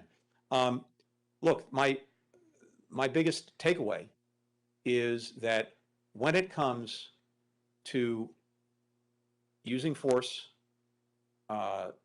we are very good and very effective at doing that to deal with a terrorist threat to this country, as we've demonstrated time and again, and as we demonstrated after 9/11. And we need to make sure that we always have the capacity to be the most effective country on earth when it comes to that. At the same time, I think one of the hard lessons, at least to me, of Afghanistan is even the best intentions, and these were really good intentions, to try to remake a society, remake a country in an image that looks a little bit more like what we believe is right, may be beyond our capacity. And inserting ourselves into the middle of a civil war and staying there with no prospect of actually creating a decisive effect also is something we need to think really, really hard about. I think we got to a point in Afghanistan, not when it comes to counterterrorism, where thanks to the extraordinary courage, bravery, and success of generations now of men and women in uniform, as well as the diplomats and intelligence officials who worked with them, they did a remarkable job in dealing with the people who attacked us on 9/11. But when it came to this much more expansive effort to defeat the Taliban and to remake Afghanistan, that was a different story. And I think we got to the point where arguably we knew how not to lose, but we were not capable in that frame of winning. And the result was it went on. Secretary, I've got about a minute left. I just want to reclaim a little bit of time. Please go ahead. Thank you. I also want to salute our staffers in Democratic offices, Yes. Republican officers, many of them very early career staffers who have done yeoman's work to help people evacuate from Afghanistan. I want to celebrate them. But what I've heard from many, Mr. Secretary, is that the coordination of this effort was very challenging. Very quickly, what grade would you give the United States of America for its whole of government planning and execution of the withdrawal plan? What grade? I can't give it a grade, but here's what I can say. I think that you're right. We, in this extraordinary situation, had to do a tremendous amount of work to get to a better place, especially when it comes to coordination. And there's a lot of work yet to be done, learning from what we did and what we didn't do going forward to put us in a better place. So I think from my perspective at least, it definitely improved, but it did not start from a great place, largely because of the exigency of the situation that we were in. But here's the question that I hope we can work on together. Knowing that, how do we put ourselves in a better position going forward so that we can get that kind of coordination, cooperation stood up much more quickly? I appreciate your candor, and I yield back. Thank you, sir. Gentleman's time has expired. I now recognize Representative Andy Barr of Kentucky for 5 minutes. Mr. Secretary, let me return to the dissent cable. You said you read the July 13th dissent cable prepared by the career diplomats at the Kabul embassy. And you said you're very proud of that. Is that, again, correct? That is correct, yes. And that warning came over 1 month before the fall of Kabul, right? The cable was, I believe, on July 13th, yes. July 13th, so over a month. And the cable warned that the Afghan government was at risk of collapse. And your response was, quote, the thoughts of the drafters reflected much of the thinking of the department, unquote. And you still maintain that to be the case? The cable did not predict that the government or security forces would collapse before we departed. Well, but the cable did say the Afghan government was at risk of collapse, and you said that the thoughts of the drafters reflected much of the thinking of the department. By the way, at the exact same time, the Bureau of Intelligence and Research in the department was briefing this committee that the Taliban was moving quickly toward a takeover of the country. You presumably had access to that same intelligence from INR, which corroborated the dissent cable and was alarming to many members of this committee. Do you dispute that? As we've had an opportunity to discuss throughout these many months, there were ongoing intelligence assessments about the durability, resilience of the Afghan government. Look, I mean, let's just be honest, Mr. Secretary. These were alarming cables. They were warnings. There were warnings to you. You said they reflected the majority of position of the department. Did you share this intelligence with the President of the United States? Two things on the cable, Congressman. First, the main focus of the cable was on taking steps to expedite the efforts we were making to bring out the SIV applicants and others from Afghanistan. And why was that? Because the collapse was imminent. Did you share that intelligence with the President? It did not say that the collapse was imminent. It expressed. Well, why did you accelerate the process? Because it expressed real concerns about two things. Because we got it too. We saw it too. We knew this was totally avoidable. Did you share that intelligence with the President? Did you advise him for a shift in strategy as a result of this intelligence? Again, this is not. First of all, it's not intelligence. It's information analysis assessment. It's very important coming from our embassy. INR is intelligence, and the cable was analysis. Did you share it with the President? The dissent channel, which is an important, very important tradition in the State Department, under its regulations, is shared only with the senior leadership. My question. You're not answering the question, but I want to know if you recommend a shift in policy, and if not, why not? I want to know if the President contemplated shifting any part of this strategy when it was very apparent that this strategy of unconditional retreat was failing, and it was failing over a month before the fall of Kabul. Let me move on. Bagram, real quick. In April, I warned you not to abandon Bagram. Little did I know the Biden administration would abandon it even before evacuating all Americans, our allies, and advanced military equipment, leaving the world's most dangerous airport, HKIA, as the exclusive point of extraction. Who made the decision to abandon Bagram at that time? Congressman, as you know, the military was engaged in a drawdown from Afghanistan, and part of that drawdown was moving out of different positions to include Bagram Air Base, which was given to the Afghan security and defense forces. You're telling me that the military advised evacuating Bagram before you extracted all Americans and the equipment? Or was that a State Department decision? We certainly did not make a decision about Bagram. The military is charged with doing the planning and the work and any drawdown, and they make decisions. They make decisions based on force protection and the security of our men and women in uniform. You say that. Okay, you say that there's nothing the Chinese would have wanted us more than to stay in Afghanistan. Is it your testimony that the Chinese wanted the United States to remain in the only air base in the country with a physical border with China? You think that that's the Chinese position, that they wanted us to keep Bagram? I think the Chinese would have liked to have seen us remain in a re-upped war in which our forces were under attack, in which we were putting more and more forces into Afghanistan, in which you think the Chinese are celebrating us? You think the Chinese are celebrating us abandoning an airbase, the largest airbase on their border? Come on. The gentleman's time has expired. Just be honest. Just be honest. I yield back. The gentleman's time has expired. I now recognize Representative Ilhan Omar of Minnesota, who's the Vice Chair of the Subcommittee on Africa, Global Health, and Global Human Rights, for 5 minutes. Thank you, Chairman. Mr. Secretary, I know it is harder to end a war than start one in this town. So I thank you and the President for ending our longest war. Over the weekend, both the New York Times and Washington Post reported that August 29th drone strike that supposedly prevented a car bomb attack at the airport in Kabul instead killed Samari Ahmadi, an aid worker, and his family. The strike happened when there was a lot of eyes on Kabul, but it's not unusual for U.S. drone strikes to kill civilians. It is not unusual for the U.S. government to claim it killed terrorists instead.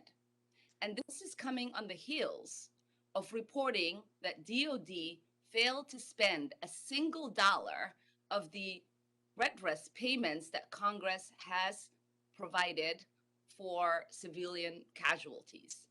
As Congress considers the continuing utility of the 2001 AUMF, how can you possibly ensure us that our drone strikes and over-the-horizon capabilities will actually reach their targets? First, when it comes to moving forward, I hope that we can, again, take this up in a different setting and different session. I know with regard to the drone strike that you're referring to, that is being looked at very, very, very carefully by others in the administration so that we understand exactly what happened or what didn't happen. And no country on earth, no government takes more effort, takes more precautions to try to ensure that anyone other than the intended terrorist target is struck using a drone or by any other means. But certainly we know that in the past, civilians have been hurt and have been killed in these strikes. And we have to make sure that we have in place every possible measure to allow us to continue to use the tool to defend and protect ourselves while avoiding anyone on the civilian side from being hit. And we also need to look, as you rightly said, at the authorizations going back to 2001 and 2002. We strongly support that. Those need to be updated to reflect present realities, not And the Ms. reality as it was in 2001 or 2002. And Mr. Secretary, from the State Department's point of view, what is the impact of the uncountable, and accountable civilian harm on our counterterrorism goals? Uh, it certainly runs counter to those goals. Whenever there are civilian casualties, whenever there are unintended injuries or deaths, it does not advance what we're trying to do. And so that's besides the moral obligation we have to do everything we possibly can to make sure that civilians are not harmed or killed. It's also true that in terms of the mission itself, we want to make sure that that doesn't happen, because if people lose faith and confidence in it, if they, and particularly in the countries in question, if people see it as a tool to do harm to innocent civilians as opposed to terrorists who are a threat to everyone, that will undermine support for what we're doing. And in your role and previous roles in other administrations, how much of an analysis is being done to look at whether our counterterrorism efforts are actually being counter to the work that we are trying to do in ending terrorism around the world? I would call it very, very significant. Certainly in the Obama administration, we spent a tremendous amount of time looking at, reviewing, and modifying all of these procedures, all of the safeguards, all of the criteria that went along with using these tools. And we've been in the midst of conducting just such a review in this administration to make sure, to the best of our ability, that when we take a strike, we get the intended person and no one else. Gentlelady's time has expired. I now recognize Representative Greg Stubbe of Florida, who's the ranking member of the Subcommittee on the Middle East, North Africa, and Global Counterterrorism, for 5 minutes. Thank you, Mr. Chairman. Mr. Blinken, even in your opening statement, you can't be honest with the American people. You stated, and I quote, that by January 2021, the Taliban was in its strongest military position since 9/11. I'm pretty sure their strongest military position has been during your entire administration, not prior to it. In fact, their strongest military position since the towers were hit in 2001 was this past September 11th, the 20th anniversary, all of which happened on your watch, not your predecessors. In fact, on April 27th of this year, days before the original deadline negotiated by the Trump administration that you and the Biden administration violated, the Taliban controlled 77 districts in Afghanistan. The Afghan government controlled 129, and there were 194 contested districts. By August 15th, while you and Biden were on vacation, the Taliban had taken and controlled 304 districts, and the government only controlled 37. From May to August of this year, while you, the Department of Defense, and the President did absolutely nothing, the Taliban gained 227 districts in Afghanistan in just 4 months. You can't claim ignorance to what was going on there, and you can't blame the Trump administration for your failure. I served in Iraq, and I'm well aware of our capabilities. Your administration in the White House was seeing in real time what was happening in Afghanistan, and you did absolutely nothing to stop it. In fact, you did what you could to conceal the facts. Biden himself tried to get President Ghani to lie about what was happening on the ground. Biden told Ghani that, quote, the perception around the world, and in parts of Afghanistan, I believe, is that things aren't going well in terms of the fight against the Taliban. And there's a need, whether it's true or not, there's a need to project a different picture. That was on July 23rd, before all of you went on vacation. So you knew exactly what was going on there and did nothing to start moving our people out or our SIVs out until it was too late and the Taliban controlled the entire nation.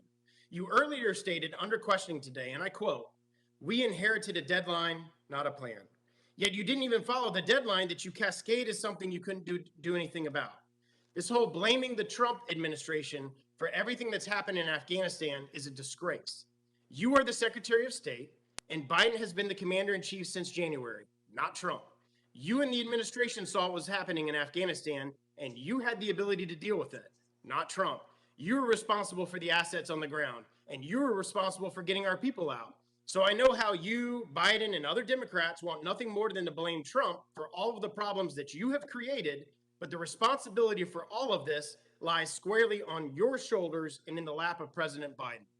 Then after Kabul fell, your leadership completely and utterly failed not only our citizens on the ground, but our allies that we've worked with for 20 years. First, your direction was shelter in place. Then it was make your way to the airport, but we can't guarantee your safety on the way there. Then it was shelter in place. Then it was come to the gates. Then it was leave the gates. While all of this was happening, you're handing our list of citizens and Afghan SIVs to the Taliban, a globally recognized terrorist organization, because you were unwilling to go in and get the citizens and SIVs stuck behind enemy lines out. And as we sit here today, we still have citizens and SIVs stuck in Taliban hands. Despite Biden promising to stay and get them all out, and thanks to you, our enemy knows exactly who they are and how to find them. And you describe this, and I quote, as an extraordinary effort. I would certainly not describe the deaths of 13 U.S. service members, the deaths of hundreds of Afghans, and the fact that we still have citizens and SIVs stuck behind enemy lines while the Taliban, Al-Qaeda, and ISIS-K go door to door hunting them down as an extraordinary effort. And if all that wasn't bad enough, you spit in the eye of every single service member who served on the war on terror for the last 20 years by even considering recognizing the Taliban, who we have fought against for 20 years as a legitimate government. And not only recognize them, but do absolutely nothing while the Taliban takes control of $90 billion worth of military aircraft, Humvees, weapons, night vision goggles, uniforms, ammunitions, and Blackhawks. And after we've rolled over and handed all that to them, you announced today with great fanfare and great pride that you are providing $64 million in humanitarian assistance to the people of Afghanistan. You can't even get our people out of the country, but we and the American people are to believe that $64 million of our tax dollars that's to be sent to Afghanistan won't fall in the hands of the Taliban or other terrorist organizations, who you are relying upon to get our people out of the airport. Your legacy will be the Taliban flying our Black Hawk over Kabul while someone, maybe a U.S. citizen, hangs from a rope by his neck. And while this is happening, you are saying that you are working diplomatically with the Taliban. The gentleman's time has expired.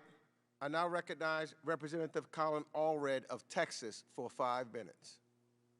Thank you, Mr. Chairman. I respect my colleague who was just speaking service. I think much of what he said was not accurate. Mr. Secretary, would you like to respond to? I'll give any time you'd like to have to respond to it would take too long, and I very much respect his service as well. I respect the service of everyone on this committee, Republican, Democrat, whether they agree with what we did or vehemently disagree with it. Regardless of any of that, I deeply respect the service. I deeply respect the loss of those extraordinary men and women, the 13 Marines and others who lost their lives so that others could live theirs in the terrorist attack by ISIS-K.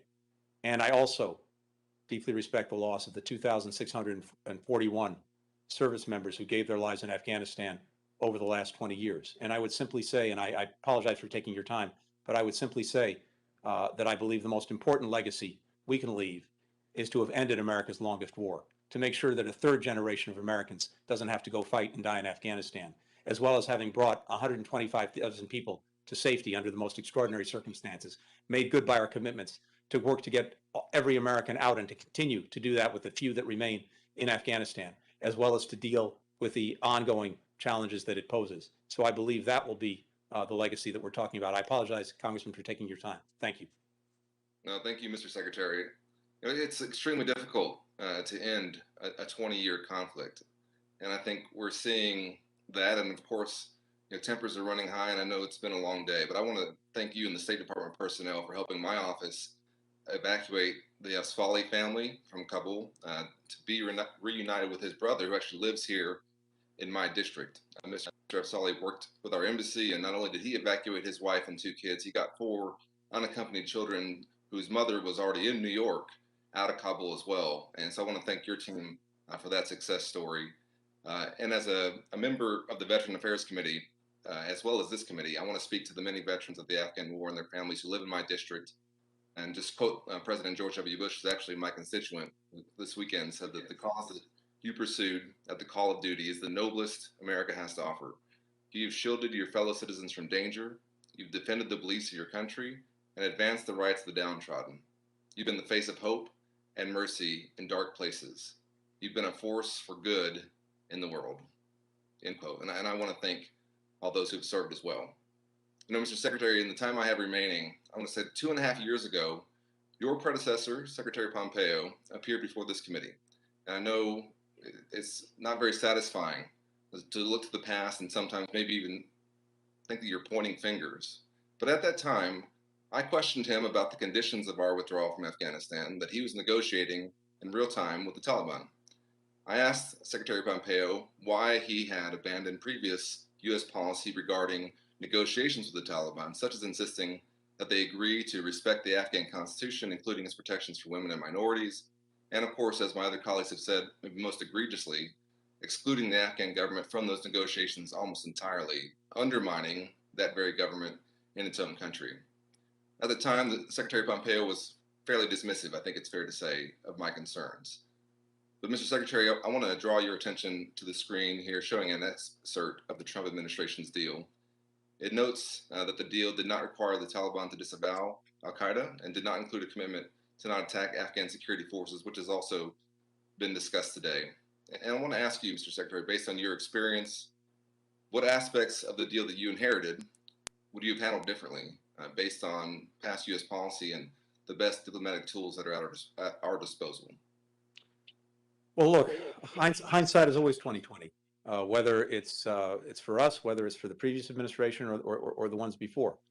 But I would say that to the extent there was conditionality in that agreement imposed on the Taliban, ideally it should have gone further. Yes, very good to make sure that our forces were not being attacked during the pendency of the agreement until we withdrew all of our forces.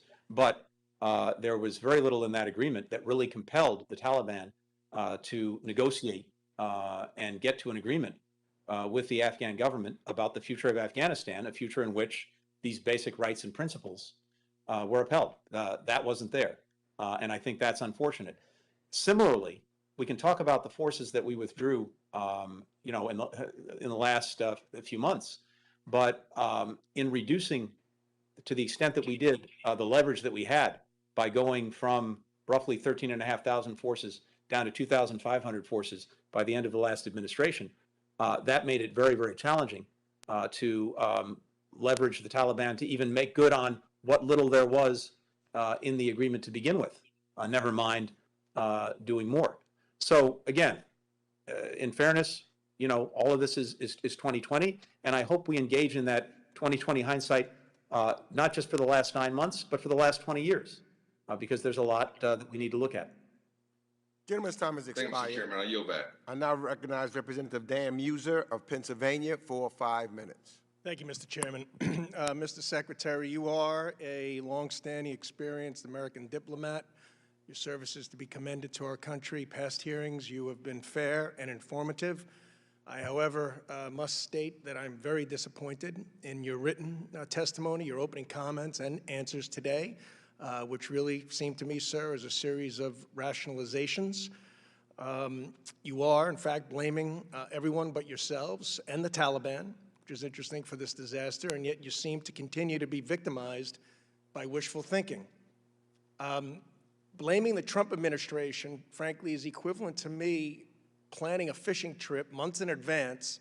The day comes to leave, a hurricane comes in, you go anyway, and blame me for things going badly. The fact is, these epic mistakes and the ignoring of intel has left a country, okay, these are the facts, this is the reality of today, under a brutal terrorist regime. And the world is a more dangerous place. Massacres, murders continue. I just informed a newspaper of a horrific scene I heard of this morning. Somebody being pulled out, an interpreter, murdered in front of their children, the children taken.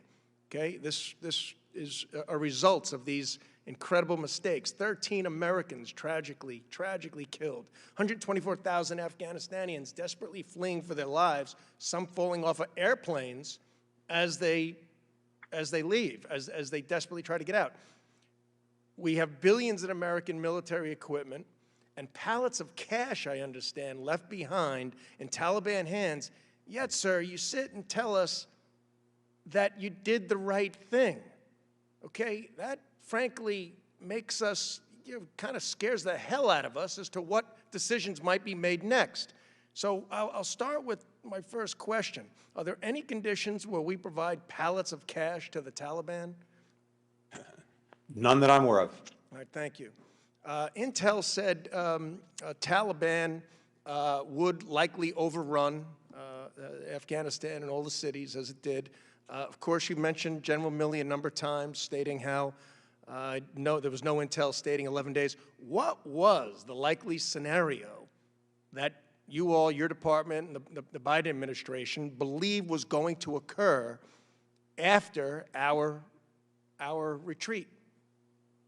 So, Congressman, throughout the spring and into the summer, if you look back at the intelligence assessments and collective assessments that were made, and typically you would have a worst case scenario, a best case scenario, some scenarios in between.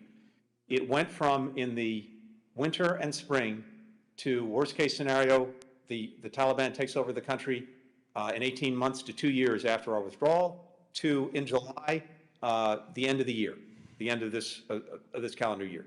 And even right up to the very end, as I've said before, to my knowledge at least, no one was predicting the collapse of the government and the security forces in 11 days. So, yes, it got narrower, the worst case scenarios, but it went from 18 months to 2 years to the end of this year.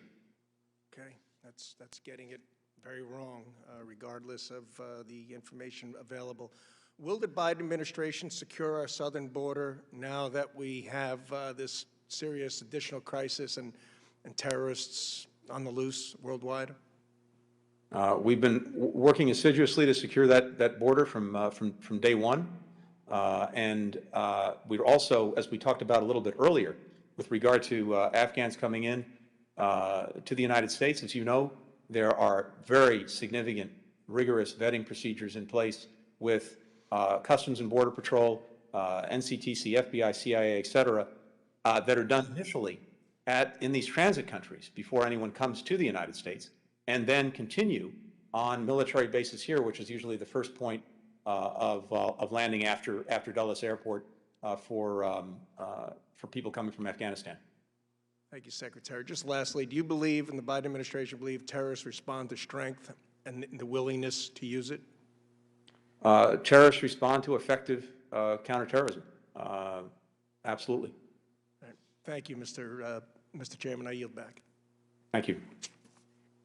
Gentleman yields back. I now recognize Representative Andy Levin of Michigan, who's the Vice Chair of the Subcommittee on Asia, the Pacific, Central Asia, and Nonproliferation, for 5 minutes.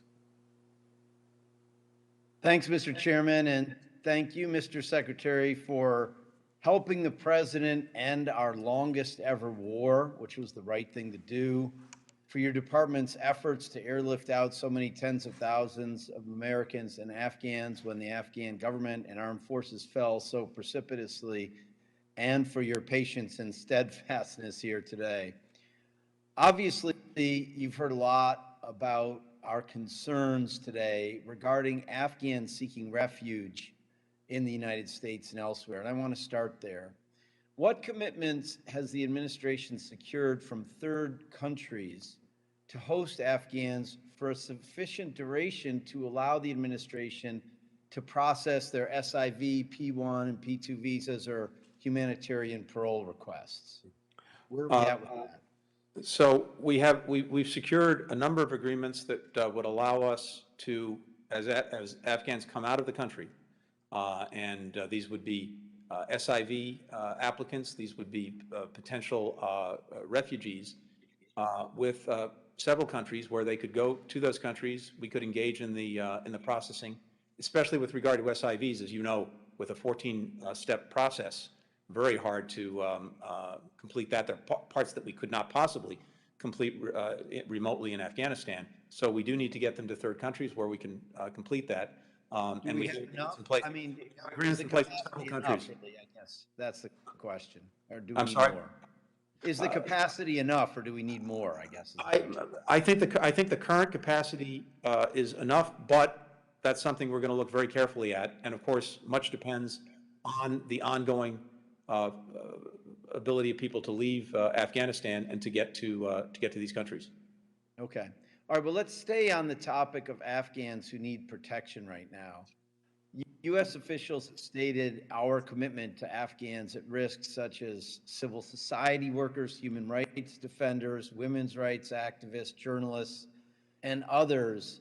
And that commitment didn't end with the withdrawal of U.S. personnel. Deciding where to draw these lines is super difficult. Who else specifically is the Biden administration defining as at risk, and how does the State Department intend to support them? Yeah, you're right. It is very challenging. In the summer, we put in place, besides the SIV program, we put in place the so-called P2 category for people, for Afghans who didn't meet the requirements of the SIV program, but who had nonetheless worked, for example, for NGOs, for American news organizations, other institutions, but not directly for the U.S. government, so that they could qualify for the SIV. Of course, the general refugee program is available to people. So if they can get out of Afghanistan, which is obviously not, which is what we're working on, they can go to a third country and apply for refugee status. But we're particularly focused on Afghans at risk, and the ones most at risk are people who, by what they've done or what they've said or who they are, could be at real threat from the new government.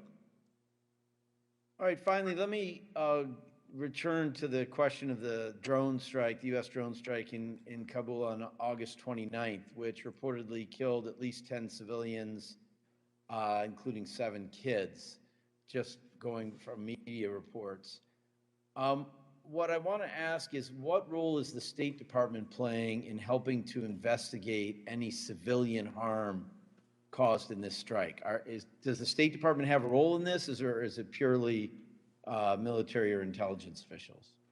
Well, without going into too much detail here, in the first instance, the military and intelligence is focused on reviewing everything that we did, as they do that as a matter of course, and of course they're doing that in this instance. To the extent that we have any information that comes to us that's relevant to this, of course we would feed it into that review process. All right, well, I hope we can take this up when we have a classified discussion, because, you know, it's just, it happens a lot, and we have to do everything we can to stop it. With that, Mr. Chairman, thank you so much, and I yield back. Gentleman yields back. I now recognize Representative Claudia Tenney of New York, who's the vice-ranking member for the Subcommittee on International Development, International Organizations, and Global Corporate Social Impact, for 5 minutes. Thank you, Mr. Chairman. I just want to get right to it.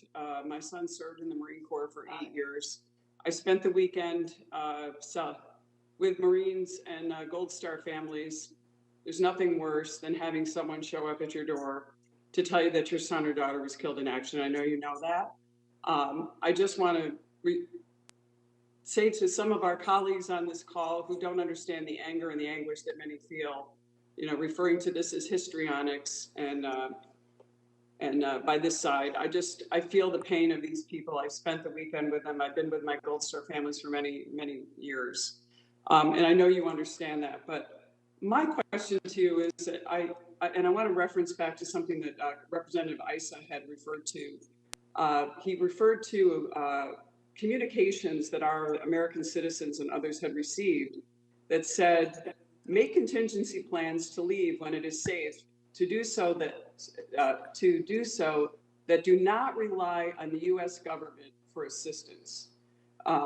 Notify a trusted person of your travel and movement plans. This communication was given by the State Department to U.S. citizens, along with legal permanent residents and SIV applicants and holders.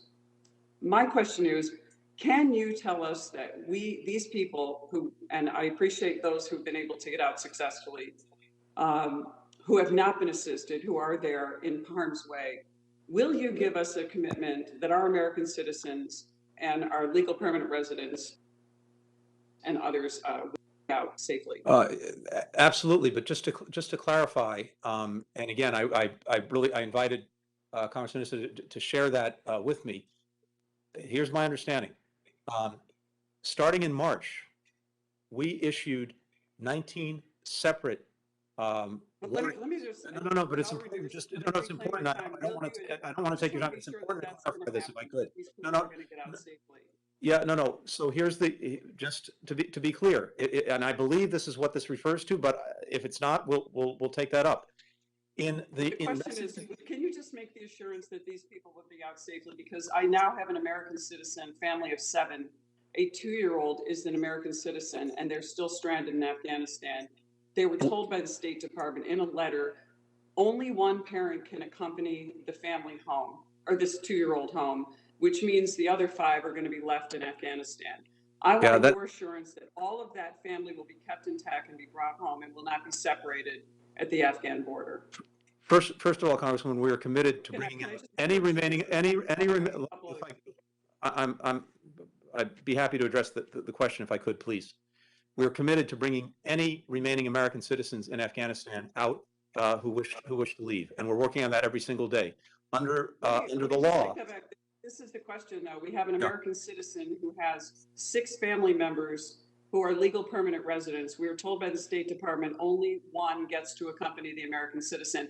These aren't people that don't want to leave Afghanistan. These are people that aren't going to abandon their children. So I just want to be sure that they'll come out. Let me move to let me be clear. Could I please answer the question? Because it's an important one and it deserves clarification. I just want a yes or no answer. It's really simple because you're taking up my time and I have a couple issues I want to get to.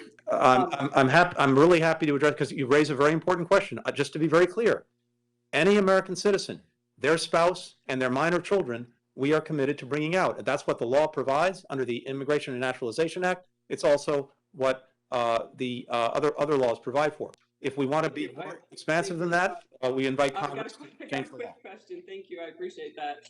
Mr. Secretary, would you agree that it would have been safer to evacuate these people had the U.S. and allied troops remained in Afghanistan? Had we remained in Afghanistan. No, the question is, do you think it would have been safer to evacuate? No, I highly doubt that, because had we remained in Afghanistan beyond May 1st, we would have been back at war with the Taliban not only firing on our forces, but also assaulting the cities. Would it have been safer if U.S. service members, allied troops were in Afghanistan while we were evacuating these people? Do you agree that it would have been safer? I'm sorry, I apologize. I missed the last part of your question. Could you repeat it, please? Yeah, I said, do you agree that it would have been safer to evacuate the people that I described, American citizens, green card holders and other, had we kept the U.S. troops and allied troops there first and evacuated them later? Oh, I see. If the Defense Department, the government as a whole, engaged in the drawdown from Afghanistan, but the single most important factor was the collapse of the Afghan security forces and the Afghan government in 11 days. That's what radically changed the situation. Gentlelady's time has expired. I now recognize Representative Abigail Spanberger of Virginia, who's the Vice Chair of the Subcommittee on Europe, Energy and Environment and Cyber, for 5 minutes. Thank you very much, Mr. Chairman. And Mr. Secretary, thank you for being with us today. My first question is specific to Afghan allies. And for those of us who have been working directly with people on the ground trying to get folks out, as I know you have, it's been a really challenging time. And I think one of the lessons here, one of the takeaways for me, is that we must always plan for the worst case scenario, because I think we saw a confluence of worst case scenarios come to fruition. So on that end, I would note that in your opening remarks, you stated that we expect the Taliban to ensure freedom of travel, make good on its CT commitments, uphold the basic rights of the Afghan people, including women, girls, minorities, and name a broadly representative permanent government. But I have also seen videos of women and girls being beaten by the Taliban. I know there have been night letters that have been posted on doors marking people for interrogation or assassination. I have received photos and written testimonies of some of the beatings and targetings, and that have occurred, and murders and beatings have been documented against those who have helped the United States. And so, sir, I would begin by asking, have you seen any of these videos? Have they made their way to you as well? Yes, I've seen videos, I've seen reports, I've read news accounts. Yes, and these incidents are deeply, deeply disturbing. So looking towards the future, recognizing that perhaps we should here plan for the absolute worst case scenario, is the department talking through what the contingencies are in the scenario in which the Taliban does not do the things that you stated are our expectations and hopes? In short, yes. Okay. And thank you for that. And I also just want to thank every person on the ground, every person who's been so helpful. I represent many, many in the veterans community who have focused on exclusively on ensuring that those who helped keep them alive and those who work side by side with them would have a chance at a better life in the future. And so I'm grateful for their service and their work. I recently sent a letter to you, sir, focused on border crossings. And I know there's been some progress towards working with border nations about the possibility of them opening the borders. Could you just briefly comment on what the status is related to the ability to exfiltrate people or allow people to cross at borders? Yes, thank you. And I saw the letter, and I thank you for it. We've been working with a number of countries, including Pakistan, Uzbekistan, Tajikistan, to ensure that ideally their borders will remain open overall, but certainly that they would remain open to American citizens, green card holders, visa holders who seek to leave and who are assisting in leaving. And we have basic agreements with all three countries that that'll be the case. And so the work now is to be able to see people start, as we saw last week with the flights that left Kabul for Qatar, that start to happen.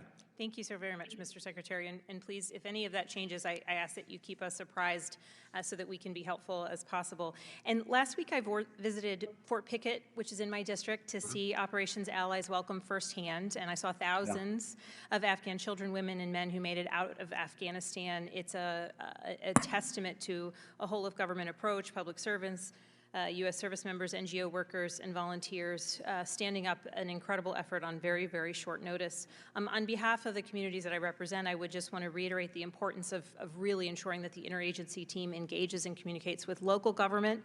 I was very happy to learn about the health screenings on the ground and the initiation of English language classes that have begun on site. I hope that continues. But I am curious, how long do you anticipate Operations Ally Welcome will continue to utilize military installations across the United States, including the one that's in my district? Well, thank you, and I really grateful for that support, the engagement of the community. It makes all the difference, and I want to make sure too, like you, that we have the right connectivity, that we're talking and coordinating with the local community. We have to make sure that we have the ability to put people into the resettlement process with resettlement agencies across the United States. We're determined to move them as expeditiously as possible. Let me come back to you with a better time frame, because we also have to do it mindful of making sure we complete any security checks that are necessary. And I do appreciate the robust security provisions that I witnessed when I was visiting. And I have run out of time, though I have many more questions. I appreciate your time, Mr. Secretary. I yield back. Thank you. Gentlelady's time has expired. I now recognize Representative August Pfluger of Texas, who's the vice-ranking member for the Subcommittee on Europe, Energy, the Environment, and Cyber, for 5 minutes.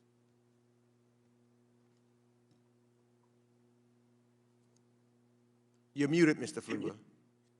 Please unmute.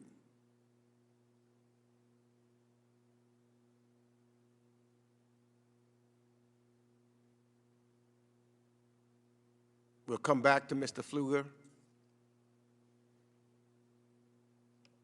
I now recognize Representative Nicole Meliotakis of New York, who's the ranking member for the Subcommittee on International Development, International Organization, and Global Corporate Social Impact, for 5 minutes.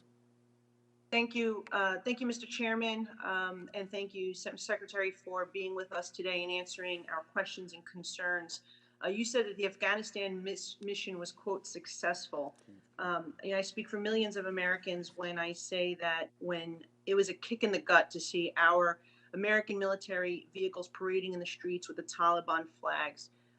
This has been a real hasty withdrawal. U.S. citizens unable to get through the gates. The SIP process was a mess. Our offices had to work with veterans on the ground because we couldn't get responses in some cases from the State Department. And we still have 100 American citizens still behind enemy lines, which is the same number that it was 2 weeks ago. And of course, the 13 soldiers who were killed. So I don't know how anyone can call that a success. But then again, it's coming from an administration who has misled the American people throughout this entire withdrawal. Today, you said the Taliban is committed to not allowing Afghanistan to be used as a base for terrorism. The Taliban, as you said, is a designated terrorist organization itself. It harbored al-Qaeda and Osama bin Laden leading up to 9/11. And the U.S. government has also designated the Haqqani Network a foreign terrorist organization. Mr. Haqqani, as you know, is now one of the Taliban's new cabinet members. He's on the FBI most wanted list. We have a $10 million reward for information leading to his arrest. I fear that this is a type of weakness and credulity that has gotten us in the situation that we're currently in. The FBI still has even questions for the Haqqani Network. A January 2008 attack at a Kabul hotel that killed 1 American and 5 others, a 2011 suicide truck bomb in Wardak province that wounded 77 American soldiers. Now that we have no presence on the ground in Afghanistan, how is the administration working to ensure that the same terrorists do not attack Americans again, just as they did at the Kabul airport? And, how can you trust the Taliban to say that they're going to do this and actually work to prevent terrorism when they're a terrorist network themselves? And what have they told you about rooting out ISIS-K, who is responsible for those 13 soldiers' deaths? Thank you, Congresswoman. First of all, it's not about trusting the Taliban at all. It's about holding them to the commitments they've made, not just to us, but to the international community when it comes to not allowing Afghanistan to become a haven for outwardly directed terrorism. There are 2 groups that you pointed to that are very important in this. One is ISIS-K, the group that killed our servicemen and women just a couple of weeks ago in Afghanistan. As it happens, one thing one can say about the Taliban is that they and ISIS-K are sworn enemies, and the Taliban has spent the last 5 years, even as it's relentlessly been moving to take more territory, to also take territory away from ISIS-K as it sought to implant itself in Afghanistan. And they remain very much at odds. And I think the greater question with regard to ISIS-K is less whether the Taliban has the intent and more whether it has the capacity to effectively deal with it. But over the last 5 or 6 years, it took away virtually all of the territory that it held. Then you rightly point to al-Qaeda. The ability of that group to engage in outwardly directed, homeland-focused terrorist attacks has been dramatically degraded. And the assessment of the community right now is that they do not currently have that capacity. Having said that, we will remain extremely vigilant to detect any reemergence of that capability, and of course, take action against it if it reemerges. And as we were talking about a little bit earlier, we'd welcome the opportunity to go into more detail about that in a different setting. I would appreciate that because I am very concerned that the government is relying on the Taliban for counterterrorism, and that should not be something that we should even be flirting with. But in addition to that, just while we were in this hearing, $64 million, it's being reported, an additional aid to Afghanistan. And how do we know, and how can you guarantee the American people that this isn't going to end up in the hands of the Taliban, just like our military equipment and vehicles and weapons did? Yeah, it's an important question, Congresswoman, and here's what I would say. That money and any other assistance we provide, humanitarian assistance we provide, will not be provided to the government of Afghanistan. It's provided to NGOs that we've worked with for many, many years, and to UN agencies that we've worked with for many, many years. And they have tried and true mechanisms in place to make sure that the assistance gets to the people who need it, not to the government. Well, I mean, I still question that. I think that we have to be, I don't agree with this decision at this time. I do believe that we need to be concerned even about NGOs that are doing work on the ground. And Gentlelady's time has expired. And child brides, if you can touch on that, just where the status. The gentlelady's time has expired. I now recognize Representative Chrissy Houlihan of Pennsylvania for 5 minutes. Thank you, Mr. Chair, and thank you, Mr. Secretary. I know that most Americans are still supportive of the withdrawal from Afghanistan, and I also know that the airlift was a remarkable and historic in its scale. But I do think that this process was not without its missteps, and now we do have some opportunities from which to draw on these lessons and hopefully have the ability to together steer ourselves more positively into the future. So I do have some questions, and I think it's important to point out that it's appropriate within Congress's constitutional role and responsibility of oversight to ask these questions. I really do this in the spirit of my responsibility, not in the spirit of whether a D or an R is in the White House. In the 20 years that this war has happened, there has been ample opportunity to spread blame all around. And I can also say that both R's and D's on this committee have personally served themselves, and I can personally understand the pain and anxiety that many of us are feeling during this very important and contentious discussion. Our pain and anxiety knows no party, and no party owns patriotism. That said, here is my first question, Mr. Secretary. In July, the U.S. military left Bagram Airfield, and on August 15th, the State Department made the decision to close the embassy chancery and evacuate to the airport. What drove that decision to withdraw from Bagram and a few weeks later to close the embassy? Sir, I know that you reflected that it was largely the DOD's decision to vacate Bagram, but it certainly was your decision and responsibility with the embassy. Thank you, and I very much appreciate the spirit with which you're asking these very important questions, as well as the oversight role that Congress plays. It is central to our system. With regard to Bagram, this was part of the drawdown plan for the military. Again, the base was handed over to the Afghan National Security and Defense Forces, I believe, on July 2nd. I leave it to my colleagues to get into the details of that, but in essence, as we were drawing down, force protection is job one. It would have taken very significant forces remaining in place to defend Bagram.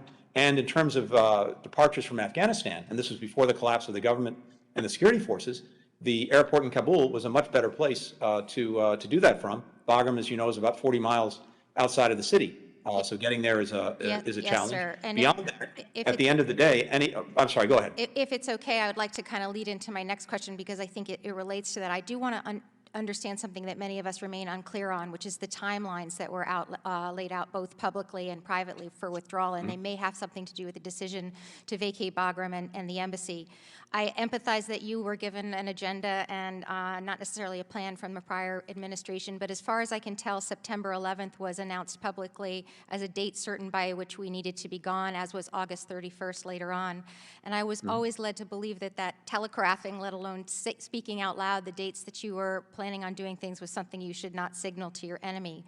Why did we do that? Can you help me understand that? And was that somehow, does that somehow drive the Bagram decision and the embassy decision? Sure. No, this all goes to the fact that, as we've been discussing earlier, we inherited an agreement that required us to leave Afghanistan by May 1st. And had we not made good on that agreement, then we would have seen a resumption of the war with Taliban forces firing once again on us and our partners. And seeking to take over the cities, which would have required us to put in more forces and restart the war. But having said that, there was some magic to September 11th that I just don't understand. So so we in doing our work on how to deal with May 1st, the military told us that in order to, as they put it, retrograde in an orderly and safe manner, they needed 3 to 4 months to do it the right way. And so the president took a risk in pushing past the May 1st deadline in terms of actually getting everyone out, but making it clear that we were doing that to meet the commitment that his predecessor had made. And you get to September, by those And 3 to with- 4 months that the yes. military said it needed to retrograde in a safe and orderly manner. And sir, with my remaining time, once September 11th had been decided, it was also clear that we were on a very much more rapid path than September 11th, which left us, we pulled out troops that could have been around longer, and then we ended up having to bring back troops. Was that, why did we decide a date and then escalate the date and make it even more rapid? And I'm sorry, I only have 7 seconds of my time, so I'll have to take that. Sure, I'm happy to come back to you, but in essence, everything changed when the government and the Afghan National Security Forces collapsed over 11 days in August. And then we moved into an emergency evacuation situation. And what was critical in order to do that, to get American citizens out, to get Afghans at risk out, was to make sure that we had control of the airport. And to do that as effectively as possible, the president had forces on standby for exactly this kind of emergency or contingency to make sure that we could go in, secure the airport, which we did in 72 hours, and get flights moving out of the airport. So that's why those forces on standby went back in, to secure the airport so we could do the evacuation. Sure, I've run out of time. I yield back. Gentlelady's time has expired.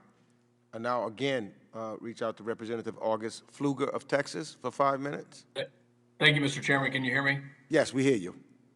Thank you. Mr. Secretary, I'll start saying thank you to Ambassador Rosenblum, Secretary Viggory for their help in getting pilots out of Uzbekistan. You're breaking up, Mr. Pfluger. You're breaking up. I'm sorry, Mr. Chairman, I couldn't hear the congressman. Yeah, I could not hear either. Mr. Pfluger, we could not hear you. You broke up. Okay. Can you hear me now? I hear you better. Yep. Yep. Okay. I'd like to start by saying thank you to Ambassador Rosenblum and also to Deputy Secretary Viggory for their help in getting the Afghan pilots out of Uzbekistan to their onward destination. I now want to ask a very pointed question, Mr. Secretary. Are there any American hostages being held in Afghanistan? Mark Frerichs, who is of great concern to me and to the entire administration, who's been hostage there going back a couple of years, and who we work on every single day to bring back home. Are there any other American hostages being held? To the best of my knowledge, no. Are we going to bring Mark Frerichs home now that we have left Afghanistan? We're doing everything in our power, as we had been, and as the previous administration was doing. Who is holding Mark Frerichs right now? I'd be happy to take that up in a different setting. So would it be fair to say that this is going to be very difficult to bring him home now that we've left Afghanistan? It was obviously extremely difficult since it didn't happen over the last couple of years. And we're determined, though, that to see that through. Have you received any classified briefings on the situation as it relates to the terror threat inside Afghanistan? Classified briefings recently? We get briefings, yes, on a regular basis. Would you characterize those as positive, like the world is a safer place, or negative, like that threat is rising?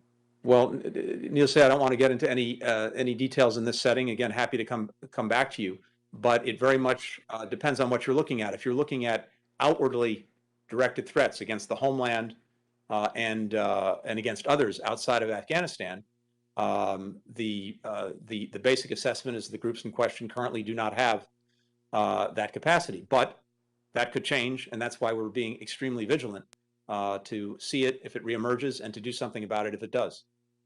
At the 9/11 Museum in New York City, and I'll read in the Bin Laden Museum of that, the Al-Qaeda, with Taliban's permission to operate in Afghanistan, pursued its campaign against the U.S. and its allies. The Taliban provided Al-Qaeda members with passports and stamps allowing them to travel freely and import vehicles, weapons, and money. I find it hard to believe that so much has changed in a 20-year period that now that threat has been mitigated. How many evacuees have met criteria as known or suspected terrorists at this point in time at our lily pad locations? Known or suspected? I don't have that information. We're engaged in a extremely vigorous verification process involving multiple agencies, law enforcement, intelligence, security. No one will get to the United States. Where are they going when they pop on either a KST or some other similar list? Where are they going? What are we doing with them? So we have a number of countries, I think, as you know, where we're transiting anyone coming out of Afghanistan. That's where the initial checks are done. And if we need more time on those checks to verify something, they stay in place, or they move to another location where we have arrangements to make sure that we have the time we need to go through all of the checks before they get to the United States. Thank you. And we've requested in a bipartisan manner to conduct oversight and have been denied that ability at the lily pads. We will continue to press. It's not right to be denied that oversight. Mr. Secretary, did the president follow best military advice to the letter on the execution of the withdrawal, as he stated in his speech recently? Yes, and when it comes to, for example, the question of August 31st, it was the unanimous recommendation of the military, starting with the chairman of the Joint Chiefs, the Secretary of Defense, all of the commanders on the ground, to move forward with getting out by the 31st, because, as they said, if we did not do that, the risk to force and the risk to mission would be exponentially high. Thank you, Mr. Secretary. Do you feel that the United States of America has abandoned our citizens? No, absolutely not. On the contrary. Thank you very much, Mr. Secretary. I appreciate your responses. And with that, I yield back. Thank you, Congressman. I now recognize Representative Tom Malinowski of New Jersey, who's the Vice Chair of the full committee, for 5 minutes. Thank you, Mr. Chairman, Mr. Secretary. As someone who was screaming about this from the rooftops at the time, I can count on one hand the number of my colleagues from the other side who joined in expressing any concern about the former president inviting the Taliban to Camp David, or the shameful surrender agreement that undoubtedly set us on the path to this tragedy. And if anybody believes that the previous administration would have evacuated any Afghans to the United States, much less tens of thousands, as President Biden did, I would suggest that they ask the Kurds their opinion of that. That said, those of us who've been consistent about this, I think, are entitled to say that it was also a mistake for this administration to pick up where President Trump left off. It's certainly true that we were never going to be able to fix what was wrong with Afghanistan. That doesn't mean that we were obliged to sacrifice everything that was right with Afghanistan. And the sacrifice, I think, is profound.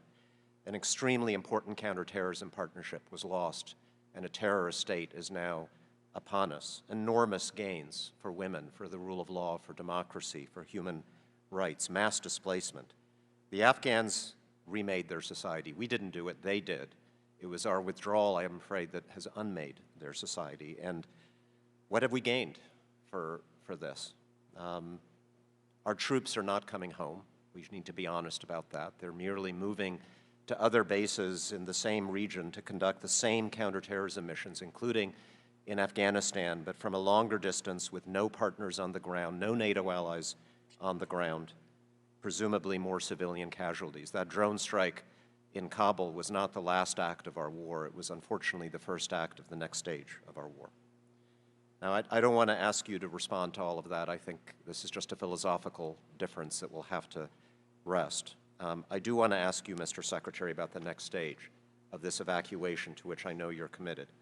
There was one Afghan woman in particular that I worked to get out, one of many. An activist, I won't name her, she was on social media, interviewed by the international media a lot, tremendously at risk, tried to get to the airport several times, once got on a bus that a third country had organized, was taken off that bus. And again, to be honest, we in the very short time we had before August 31st, we were never able to make the evacuation of those Afghans at risk a priority. The message that we got from the State Department was if they got to HKIA, we would try to evacuate them, but that they were in effect on their own to get them or dependent on private groups to get there.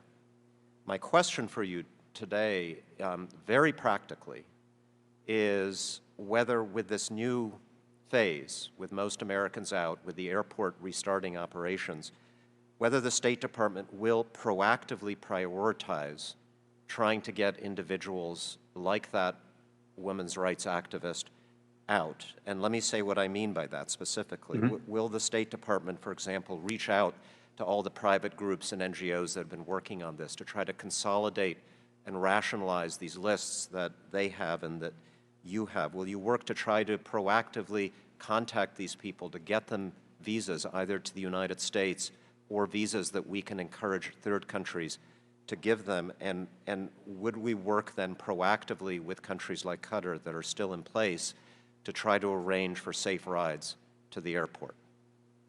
Congressman, in short, yes. And I think we do have to do everything we can to bring some of these lists together to the extent that hasn't happened, and ultimately to prioritize those who are most at risk. Our priorities going forward are, of course, on any remaining American citizens who wish to leave, as well as on the special immigrant visa applicants who worked side by side with us over the years, and Afghans at risk. And I think we do need to make sure that we're looking at everything that different organizations are providing, members of Congress are providing, so that we can identify those who we believe to be at the highest risk, and we can focus on that population. Thank you. What I'm hoping is that you're very proactive about this rather than putting the burden on them to find a way out of the country first. And then finally, very quickly, I know you've surged all kinds of personnel to Germany and to other places where people we evacuated on our planes came out. Are you willing to do the same for Afghans who were brought by private groups to countries like Albania? We want to make sure that we have in place, wherever necessary, the personnel required to help process people and to make sure that we can do what checks are necessary, and then also to support their efforts to move from their initial landing place to an ultimate destination. Thank you. Gentleman's time has expired. I now recognize Representative Peter Meyer of Michigan for 5 minutes. Thank you, Mr. Chairman, and thank you, Mr. Secretary, for coming before us today. I just want to do 2 quick clarifications on some of the questions that my colleagues asked. Number one, Congressman Green asked whether or not the Taliban was a terrorist organization. You said yes. I'm assuming you're referring to their listing as a specially designated global terrorist. That's correct. They're not on the foreign terrorist organization list, correct? Thank you for clarifying that. That's correct. And then Congresswoman Houlihan had asked earlier, you had answered part of this question, but you didn't get to one component of it. She was asking about why the deadline had been changed from September 11th, which it appears the Taliban had consented to and had acknowledged, to August 31st. And I didn't hear a response from you on that front.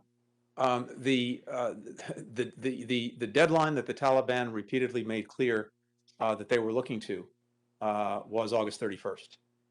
And we got that in various ways, in various communications. And so one risk, and you have to assess it, is had we pushed beyond that, what actions Secretary, certainly understand the risks of pushing for that August 31st deadline. I had initially believed that was necessary and then understood that the position we were in would not allow for that.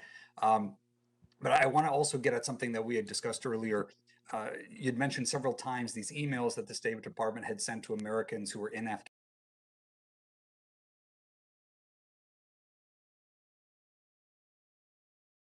Also understand if they had a little bit of fatigue and being told the sky was falling. And I'm also sure there's maybe some changes to verbiage that maybe didn't come across as much. But I guess I'm a little bit challenged to square that with the delay that we saw from, as a member of the Honoring Our Promises working group on special immigrant visa applicants. We had reached out to the administration on April 21st, imploring, urging to clear the backlog. And I understand some logistical hurdles there. We worked to expedite and streamline the processes. But still, if we were so concerned that we were sending these grim emails that Americans should have received and left the country immediately, how come we weren't moving more quickly? Why did it take 99 days before the first charter flight took special immigrant visa applicants out. Yeah, so two things, and of course, as you know, Congressman, because you know this so well, it's a complicated process. But two things very quickly. First of all, with regard to the American citizens that were there, the warnings were increasingly explicit, and we wanted to make sure to the best of our ability, because we were in a very volatile security situation, and we had an obligation first and foremost to any American citizens who were there to put them on notice and to strongly urge them to leave while there are clearly commercial means to do so. With regard to the special immigrant visa, and I know your commitment to this, which I deeply, deeply appreciate. Again, we were in a massive acceleration of the program starting from February, not from when when the government and security forces imploded. And we had a program, as we've discussed, that was pretty much in a dead stall. We had an executive order from the president on February 4th ordering us to improve it. We went from 100 visas a week to 1,000 a week from March to late July. So we were in the process of doing that. And then, of course, we put in place something that's not even called for, which was Operation Allies Refuge, which actually flew people out, which, as you know, is not part of the. Of course, and I guess my deep regret is that it took so long, because obviously we had that concern, expressing it to citizens, but they're talking with folks behind the scenes and still understanding some of the procedural and logistical impediments. I wish we would have had that task force appointee earlier. And this is something we need to keep. I hope we can keep working on together going forward. Secretary. I just also want to touch upon something you've mentioned multiple times, that some of the folks who are left behind are dual nationals. Do you make a distinction and prioritization between native-born American citizens by birth and those who are naturalized citizens? We do not. It's really by means of explanation of why this decision is so hard for so many, for some people, which is to say that, especially in the case of dual nationals, often it's people whose entire life has been in Afghanistan. That's really what they know as home. And that just explains why literally people have been going back and forth. Do we want to leave? Do we not want to leave? Well, and Mr. Secretary, in some of these cases, those individuals have maybe not a direct dependent, maybe not a wife or husband, maybe not a son or daughter, but they might have a brother or sister who's an SIV eligible or has had that approved, and those flights are being delayed. So please work to free the planes on Mazar-e Sharif, and I yield back my time. Thank you. Now recognize Representative Andy Kim of New Jersey for 5 minutes. Thank you, Mr. Chairman and Mr. Secretary. I wanted to drill down on some elements that you talked about. You talked about the challenge that we faced a month ago as a collapse of the Afghan security forces as well as the Afghan government. And I wanted to unpack that a little bit. From your assessment, now we have a month behind us, was this a situation where the Afghan security forces did not fight, or was this a situation that they were not given the orders to fight or given a strategy to actually implement that? I wanted to see if there was a greater sense of granularity that you have on that. So I think it was a combination of both factors, and you're right to point to them. But I think that to some large extent, those security forces were ill-served by the leadership that they had in giving them a coherent plan.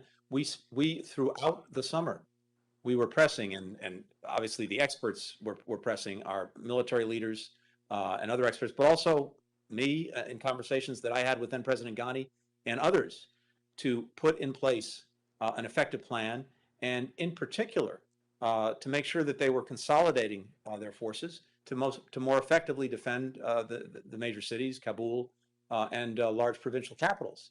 And so in the absence, despite extensive efforts to get them to adopt those plans, I think that made it a lot harder on the security forces that wanted to fight. Yeah. No, I think so, and I think, look, this is going to be one of the most important questions. When we look back at this and try to understand and diagnose where the problem was. A related element to this is it's a question I've actually asked to some State Department staff and senior staff before, but I wanted to get your take on it. Mr. Secretary, did former President Ashraf Ghani secure anything for his people with his departure, or did he flee as a coward?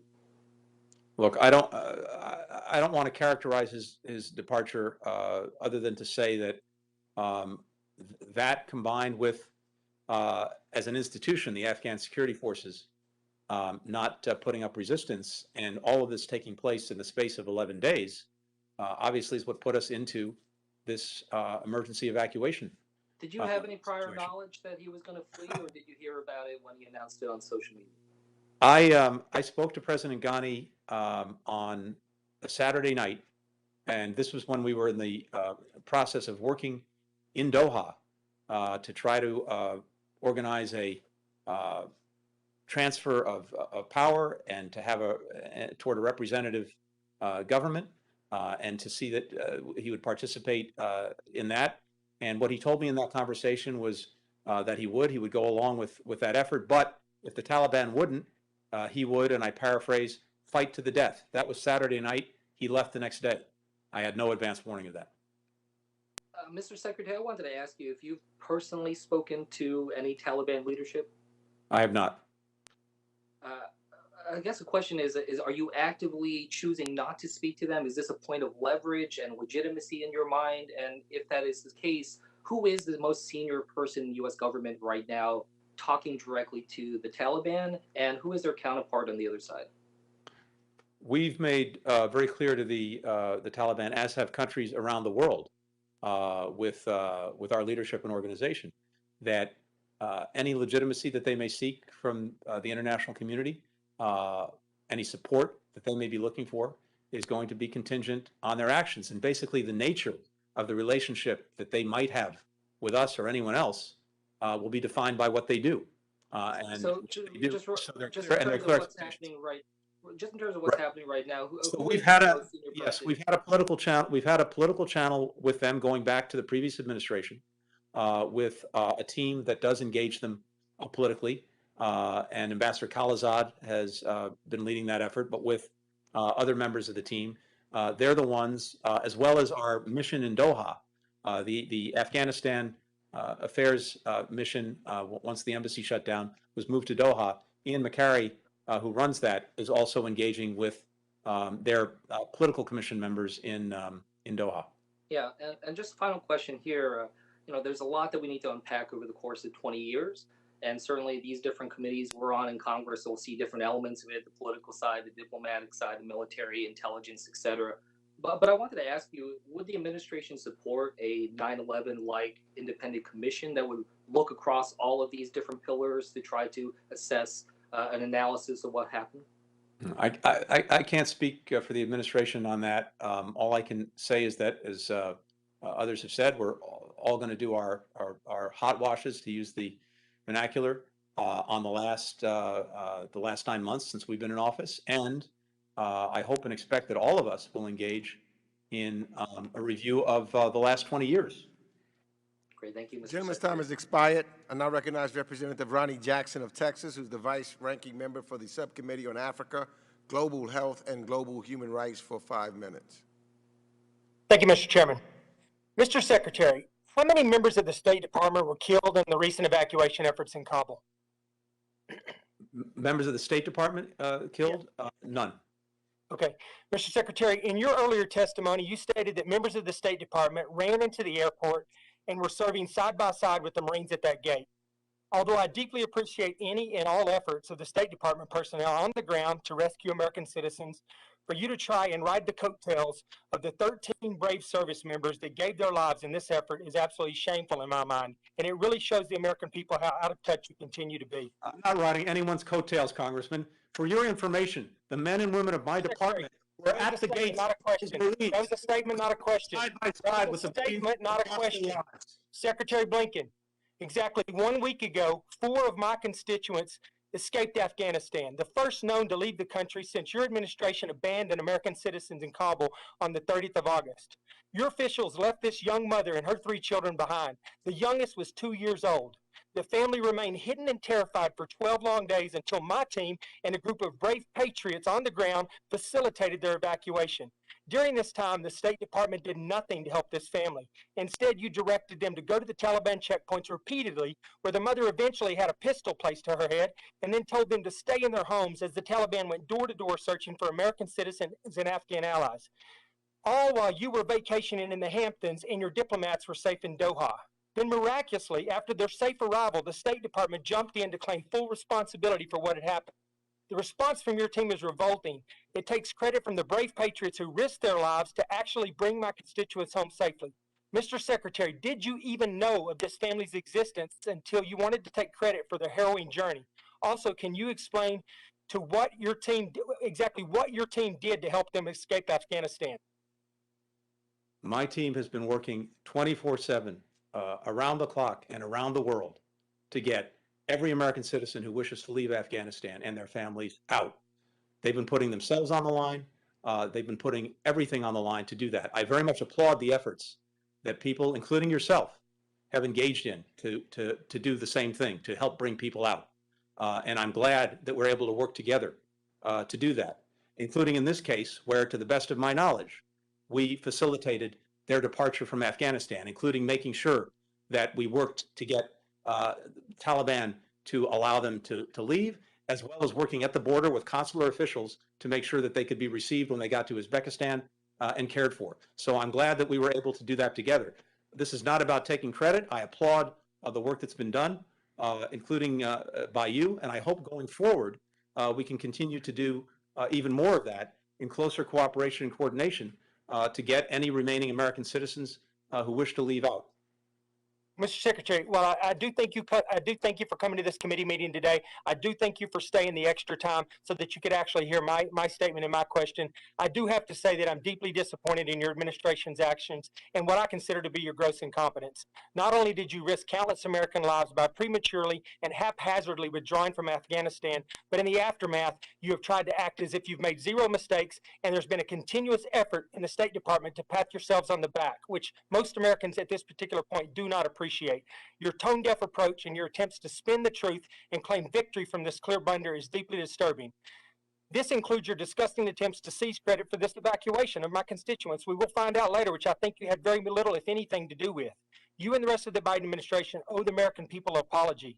You have ruined any trust we have with our allies and any credibility we have on the world stage. With that, Mr. Chairman, I yield back. Thank you. Gentleman yields back. I now recognize Representative Sarah Jacobs of California, who's the Vice Chair of the Subcommittee on International Development, International Organizations, and Global Corporate Social Impact for 5 minutes. Well, thank you so much, Mr. Chair, and thank you, Mr. Secretary, for answering our questions and for staying so that some of us more junior members get a chance to ask you questions as well. I first wanted to say that while I have been publicly critical of many of the decisions made around the evacuation as a member of the Honoring Our Promises Working Group, as you know, I used to work at the State Department, and I've talked to so many former colleagues and friends who were on the ground in Kabul, who were working tirelessly night and day, no sleep, for weeks on end trying to get people out. And I think it's an incredible disservice to our diplomatic corps and to the brave people who work there every single day to say that they are not deserving of praise. I disagree with some of the things that were made, but the people doing the work around the clock deserve to be praised. Thank you. Now I want to raise a letter I sent with Senator Merkley and many of my colleagues. While I remain committed to working to get people out of Afghanistan with my colleagues, I also want to make sure that we are doing everything we can to deliver humanitarian assistance and, urging the Treasury Department to issue an OFAC general license. So I look forward to working with you and the administration to make sure that the 18 million Afghans that are in need are provided support. I think we heard just today from the UN how dire that need is. I also think, we've talked a lot about policy failures and the last few months and the last 20 years. And I know you're still absorbing the lessons of the past 2 decades, and I look forward to working with you on that and on the lessons learned, especially as someone who has done a lot of work in peace building and conflict stabilization. I wanted to follow up on something you addressed with my colleague, Mr. Phillips, on a very specific failure we encountered over and over again in Afghanistan, and that's on corruption. Why was the State Department unable to address this issue over 20 years? And what can we do to make sure that as we work with other countries and promote good governance around the globe, that we are not continuing to have those same problems?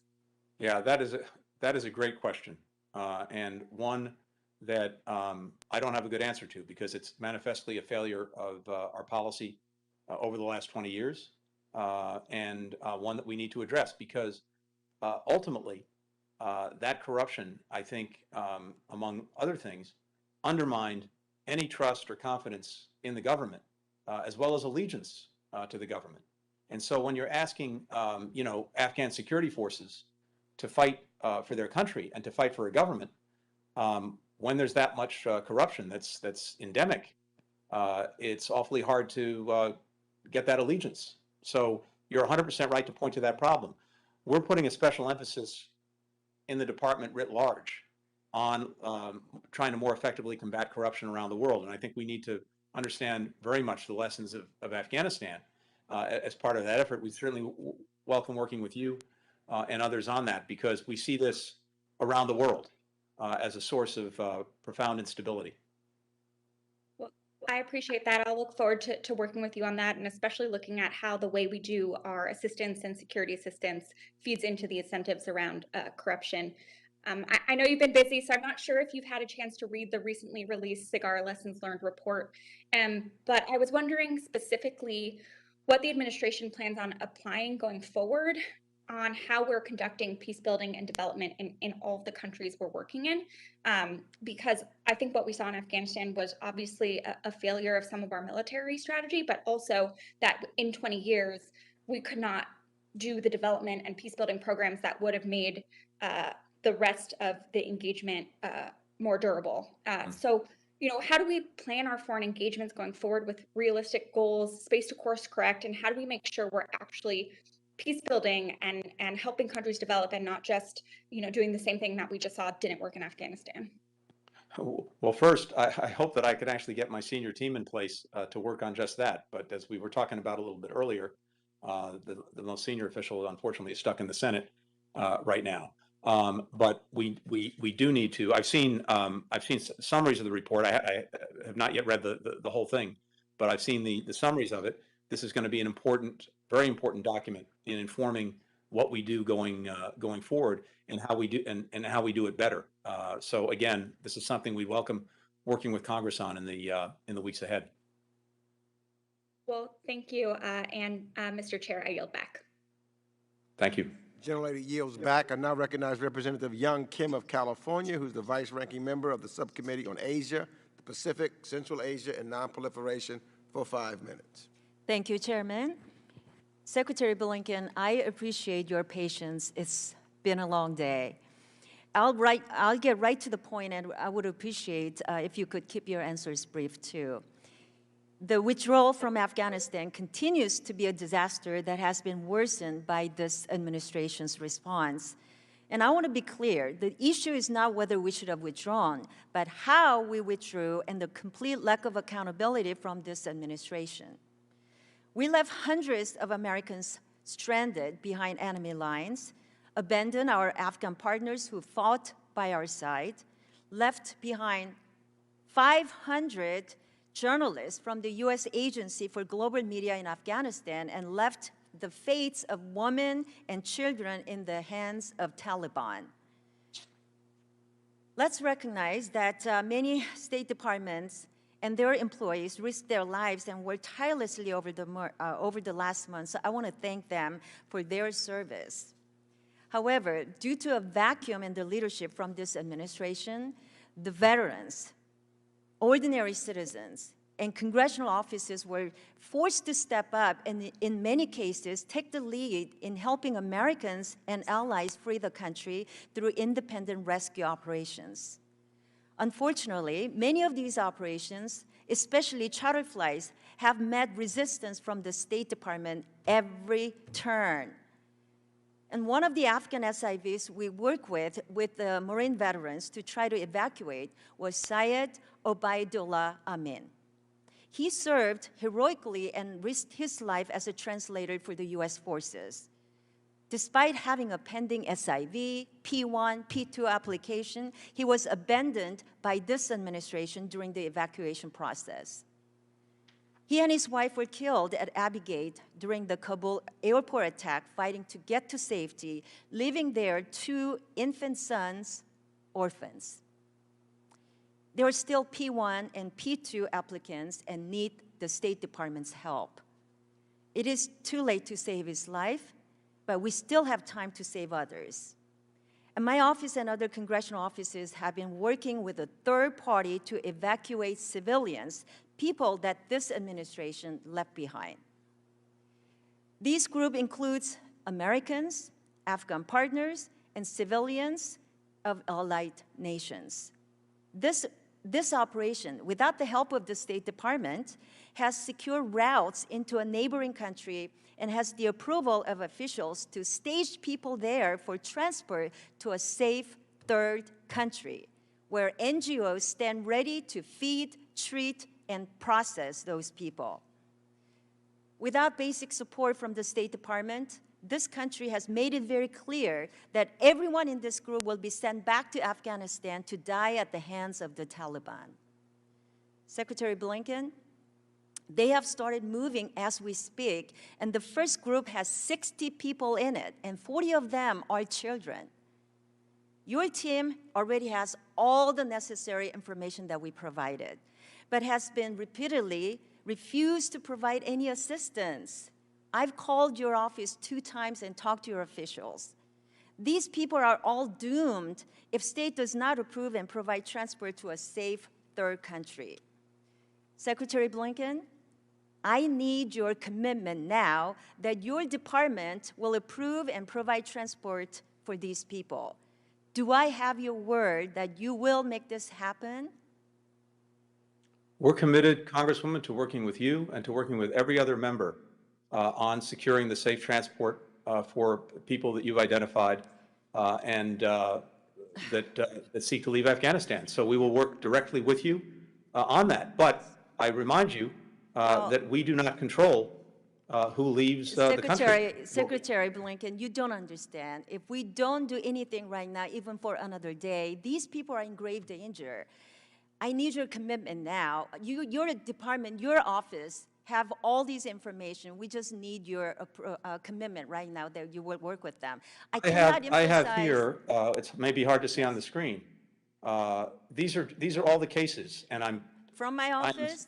All those from members of this committee that we're working on. We've had 26,000. I cannot emphasize that evacuation is needed for the people that are already out of Afghanistan. And we're working on every single case to the best of our ability. But what we're trying to do right now is to put in place a system that recognizes people who can leave, making good on commitments that have been made to us in the international community by the Taliban, and to get that system moving. That involves the airport. I hope you have the list that involves that my land office crossings provided. in 3 different countries, and it involves working with different groups and organizations so that we can get this going and get this moving. And we're committed to doing that wherever we possibly can. Gentlelady's time has expired. I now recognize Representative Kathy Manning of North Carolina, who's the Vice Chair of the Subcommittee on the Middle East, North Africa, and Global Counterterrorism, for 5 minutes. Thank you, Mr. Chairman, and thank you, Mr. Secretary, for your patience and for your service on behalf of our country and the American people. Mr. Secretary, prior to this hearing, I read the agreement reached between the Taliban and the Trump administration, and I was shocked. Basically, President Trump agreed to withdraw all troops, all coalition partners, all civilian personnel by May 1st. He agreed to release 5,000 prisoners, to work with the UN to lift sanctions against the Taliban, to seek economic cooperation for the reconstruction of Afghanistan, and to refrain from the threat or use of force against Afghanistan or intervene in its domestic affairs. In exchange, the Taliban agreed to release up to 1,000 prisoners. It agreed not to allow its members to attack our personnel on the way out, and not to allow Afghanistan to be a base for the training or fostering of terrorists against the U.S. in the future. I did not see any demand for the protection of Afghan women and girls. I did not see any guarantees that the Taliban will prosecute anyone who commits atrocities against women or girls, or Afghan men for that matter. I did not see any commitment by the Taliban to prosecute people who take steps to attack the United States or any of our citizens. The Trump administration didn't leave you with much to work with, did they? Not much. Nevertheless, Mr. Secretary, you have stated a commitment to the safety and well-being of Afghan women and girls. And I'm proud that this committee passed a bipartisan resolution that I authored to support these women at risk. Unfortunately, the Taliban recently announced that they have abolished the Ministry of Women's Affairs, replacing it with a ministry for the propagation of virtue and prevention of vice. Certainly, this is a very worrisome sign, as is the lack of any women in the Taliban's interim government. And Representative Spanberger has detailed videos and news reports of atrocities that are already taking place. Do you plan to assemble an international coalition to hold the Taliban accountable for the treatment of women and girls in Afghanistan? And can you tell us how you plan to monitor their safety, and how can the coalition be effective in ensuring those protections? Yeah, thank you, Congresswoman. And in short, the answer is yes. And in fact, we've already been doing that. We put together a group of leading countries.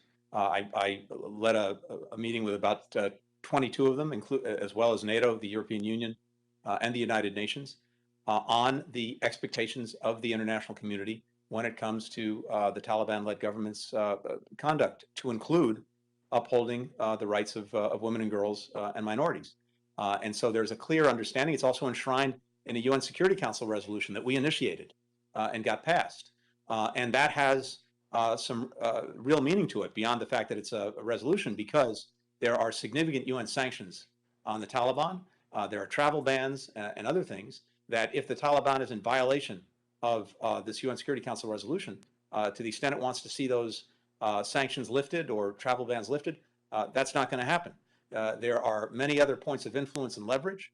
And overall, we've made very clear, not just us, countries around the world, including many leading countries, have made very clear that the Taliban's conduct will dictate whether they get any support or any legitimacy whatsoever from the international community. And that conduct goes, among other things, critically to how it treats women and girls. Mr. Secretary, this committee met over Zoom with brave and highly intelligent Afghan women who told us they were determined to stay in Afghanistan and fight for the soul of their country. These extraordinary women who held important professional, educational, and governmental positions in Afghanistan, should they find themselves targeted by the Taliban, will we have their backs? Will our country be willing to help these women and their families escape to safety?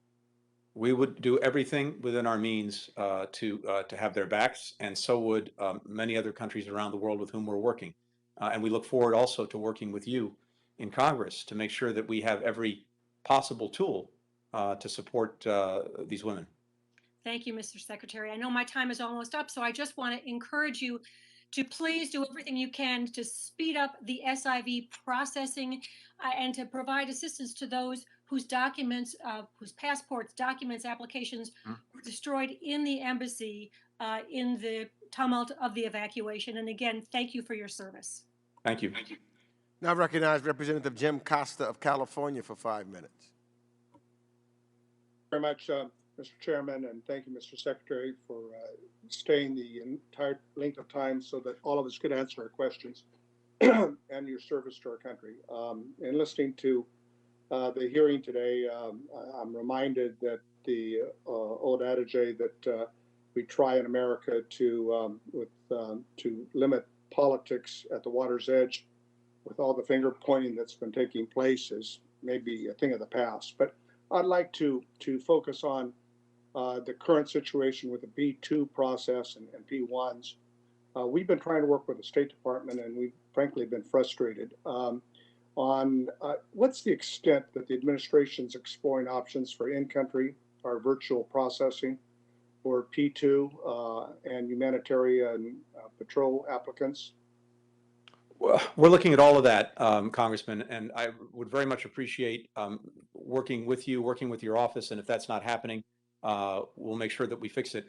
But we're looking at everything to figure out how can we, whether it's an SIV or whether it's a P1 or P2, streamline, expedite, consistent, of course, with our security. Like a lot of my colleagues have a lot of constituents, and we have a hospital that a NGO group here in California Valley has sponsored for women and children over the last 13 years.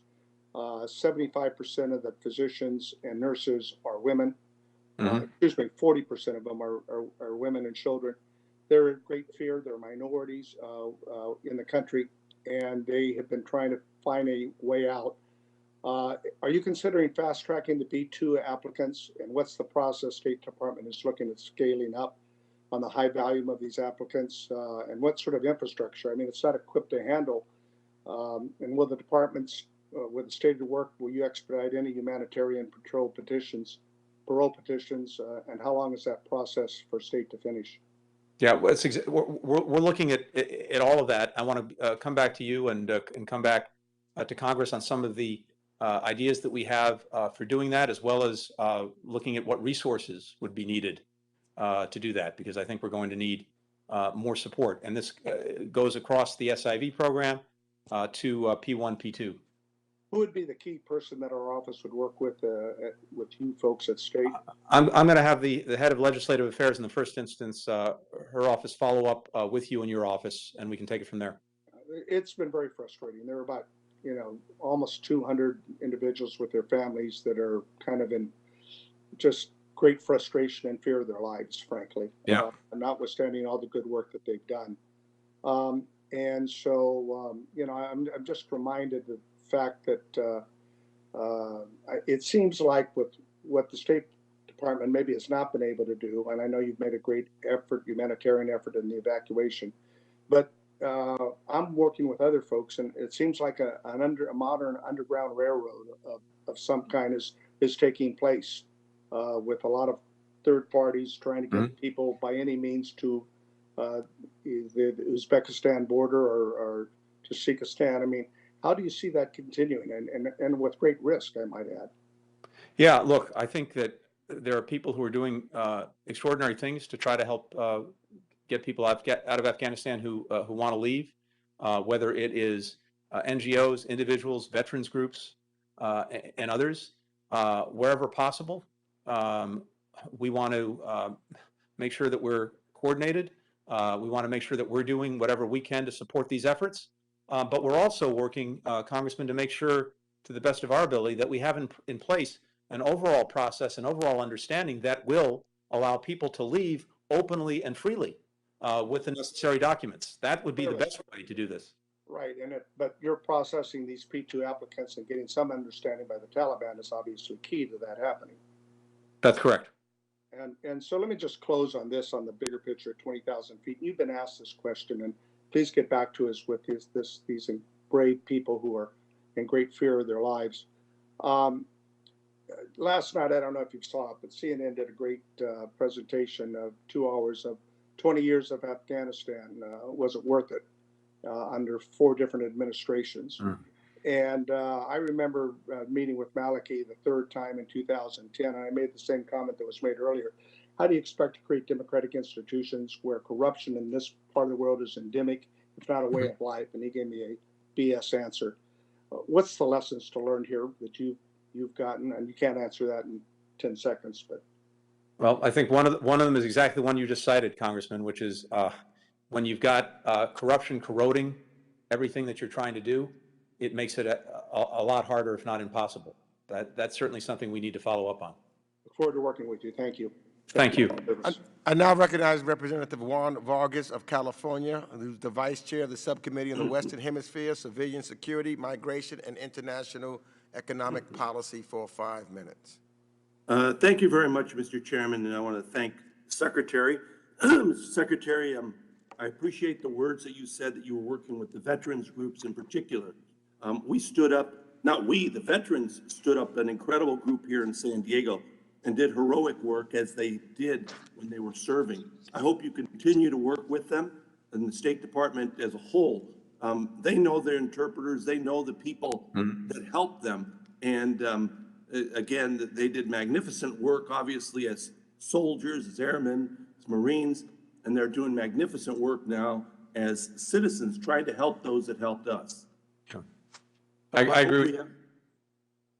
Yes, thank you for underscoring that. I very much agree, and we're doing everything we can to work closely with them. As I mentioned, I met with about 75 veterans groups about 10 days ago, and our leadership has been engaged with them across the board, as well as the Pentagon and others. So thank you.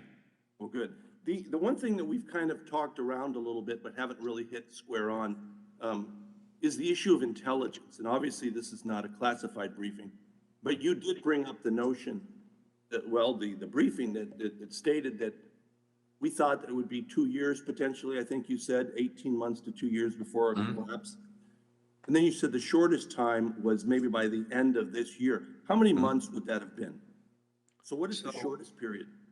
That, I believe, was an assessment that was made in July, so 4 or 5 months, 6 months. And I have to say, I read all the classified information. I went to all the briefings. I don't remember anything shorter than that. I don't either, but look, I want to be clear and be fair.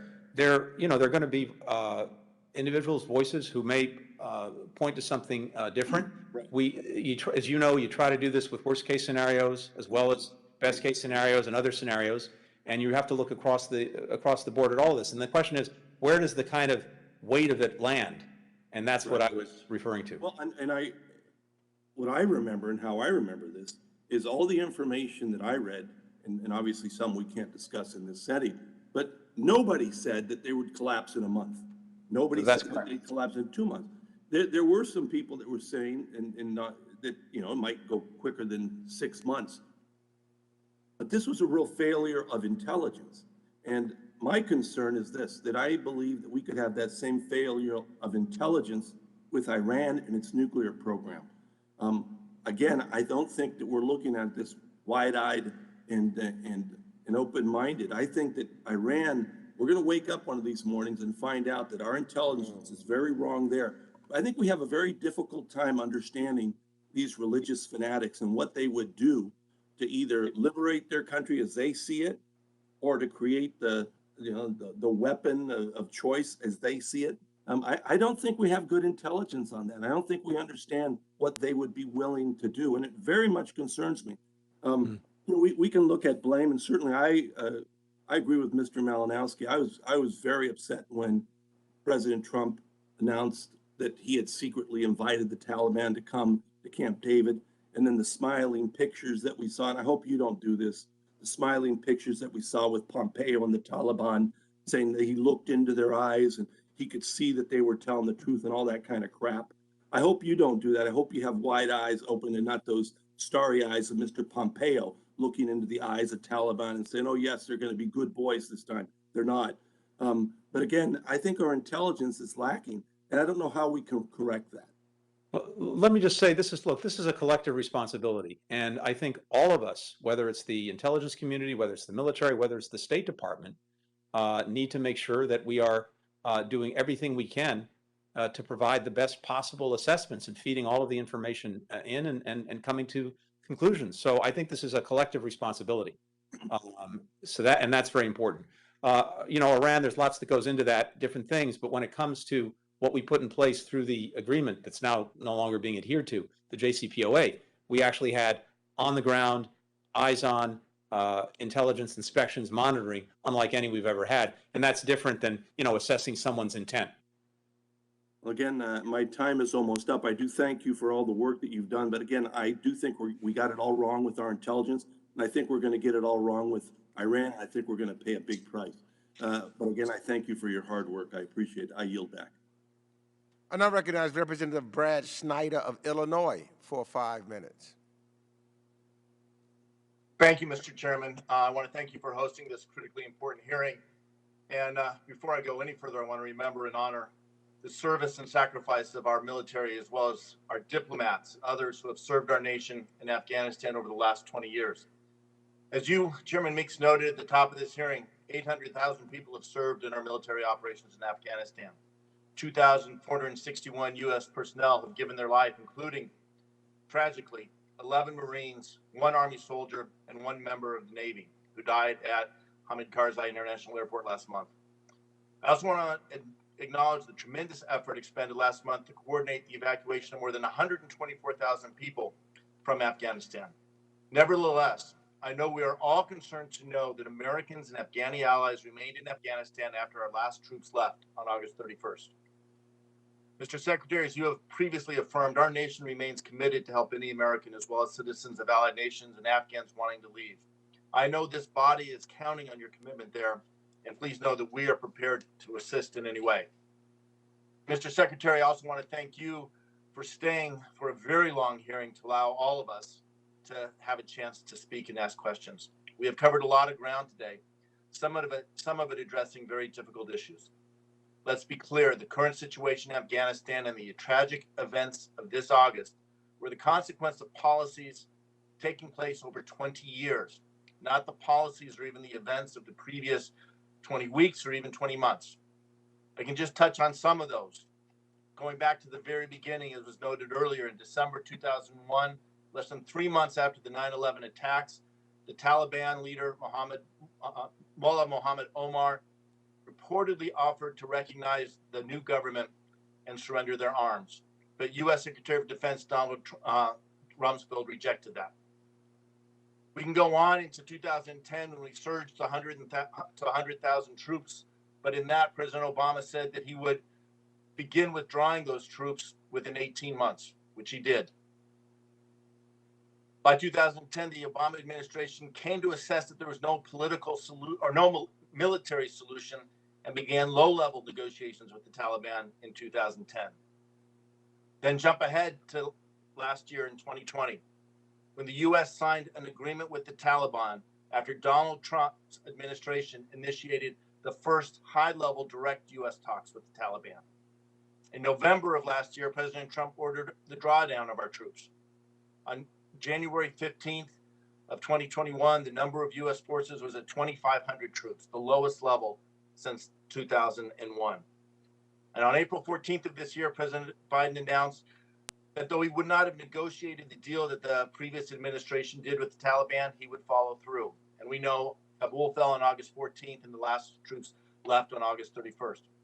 Mr. Secretary, I'd like to focus a little bit on the agreement that was struck in 2020.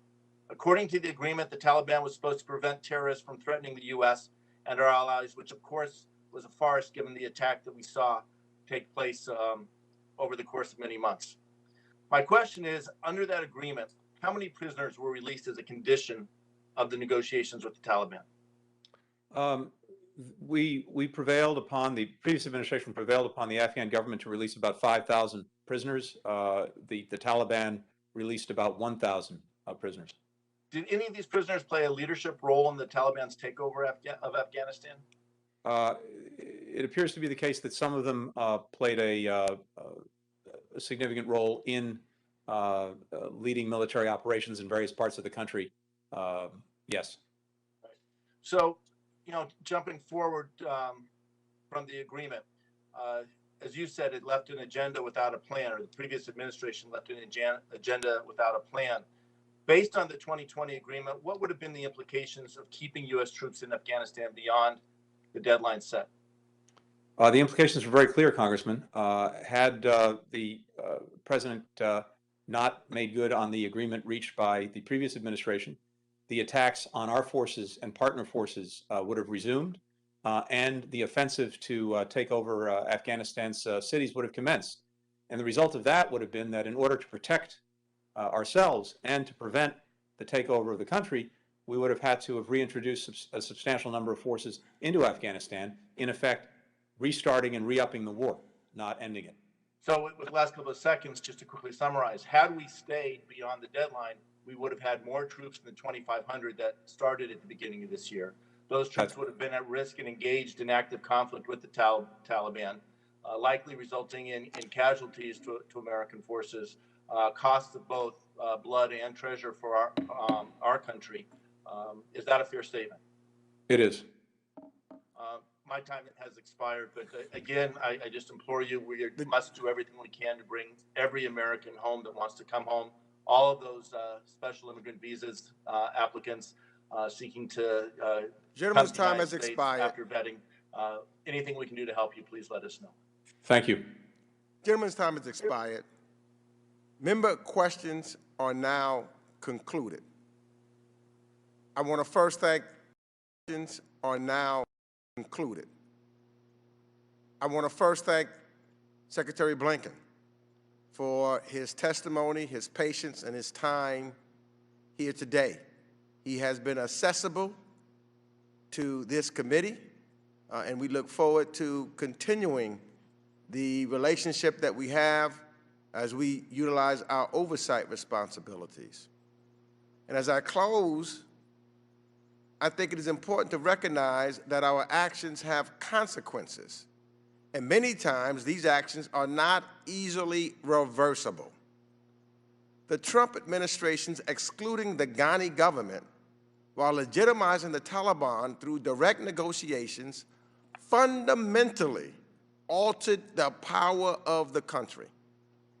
The deal the Trump administration struck with the Taliban forced the Afghan government to release 5,000 prisoners. It was a deal that failed to obtain a commitment for a ceasefire or a commitment to not attack the Afghan government, and that failed to obtain a commitment from the Taliban to separate from al-Qaeda. In exchange, the Trump administration agreed to withdraw all of our troops, to include all non-diplomatic personnel, by May 2021.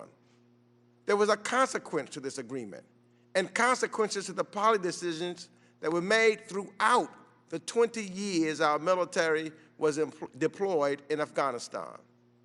When I first became chair of this committee, I said that the American foreign policy is in desperate need of humility, and that includes understanding the limits of U.S. military intervention.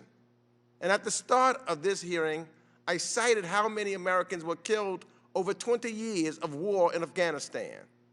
But that alone doesn't capture all the full human cost. Those numbers don't capture the family members and friends forever changed by this conflict. It doesn't capture the suffering endured by Afghan civilians trapped in the middle of a civil war. The costs of war are immeasurable, and not just the human toll. Last year alone, resulted in 17 veteran suicides a day on average. We could not ask our service members to fight overseas without a clear, winnable objective. As members of Congress, this is our responsibility. In the weeks and months to come, we will continue our oversight of Afghanistan and take a sober look on how we got here for over 20 years of war and how we can prevent making the same mistakes. I also would be remiss if I didn't say thank you after 20 years to all of our military and all of DOD. Thank you to the State Department and all of our diplomats there. Thank you to USAID, USAGM, the Department of Homeland Security, the DEA, the CIA, the Department of Agriculture, the Department of Justice, the Department of Commerce, and of course, our Afghan allies who stood side by side with us for 20 years. I want to thank each and every one of them. This is not the end. We will conduct, as I've stated earlier, continue our oversight responsibilities, bringing in individuals from the past administrations as we completely oversee and look back and forward to what has been and should be and will be in the future. And with that, this hearing is adjourned.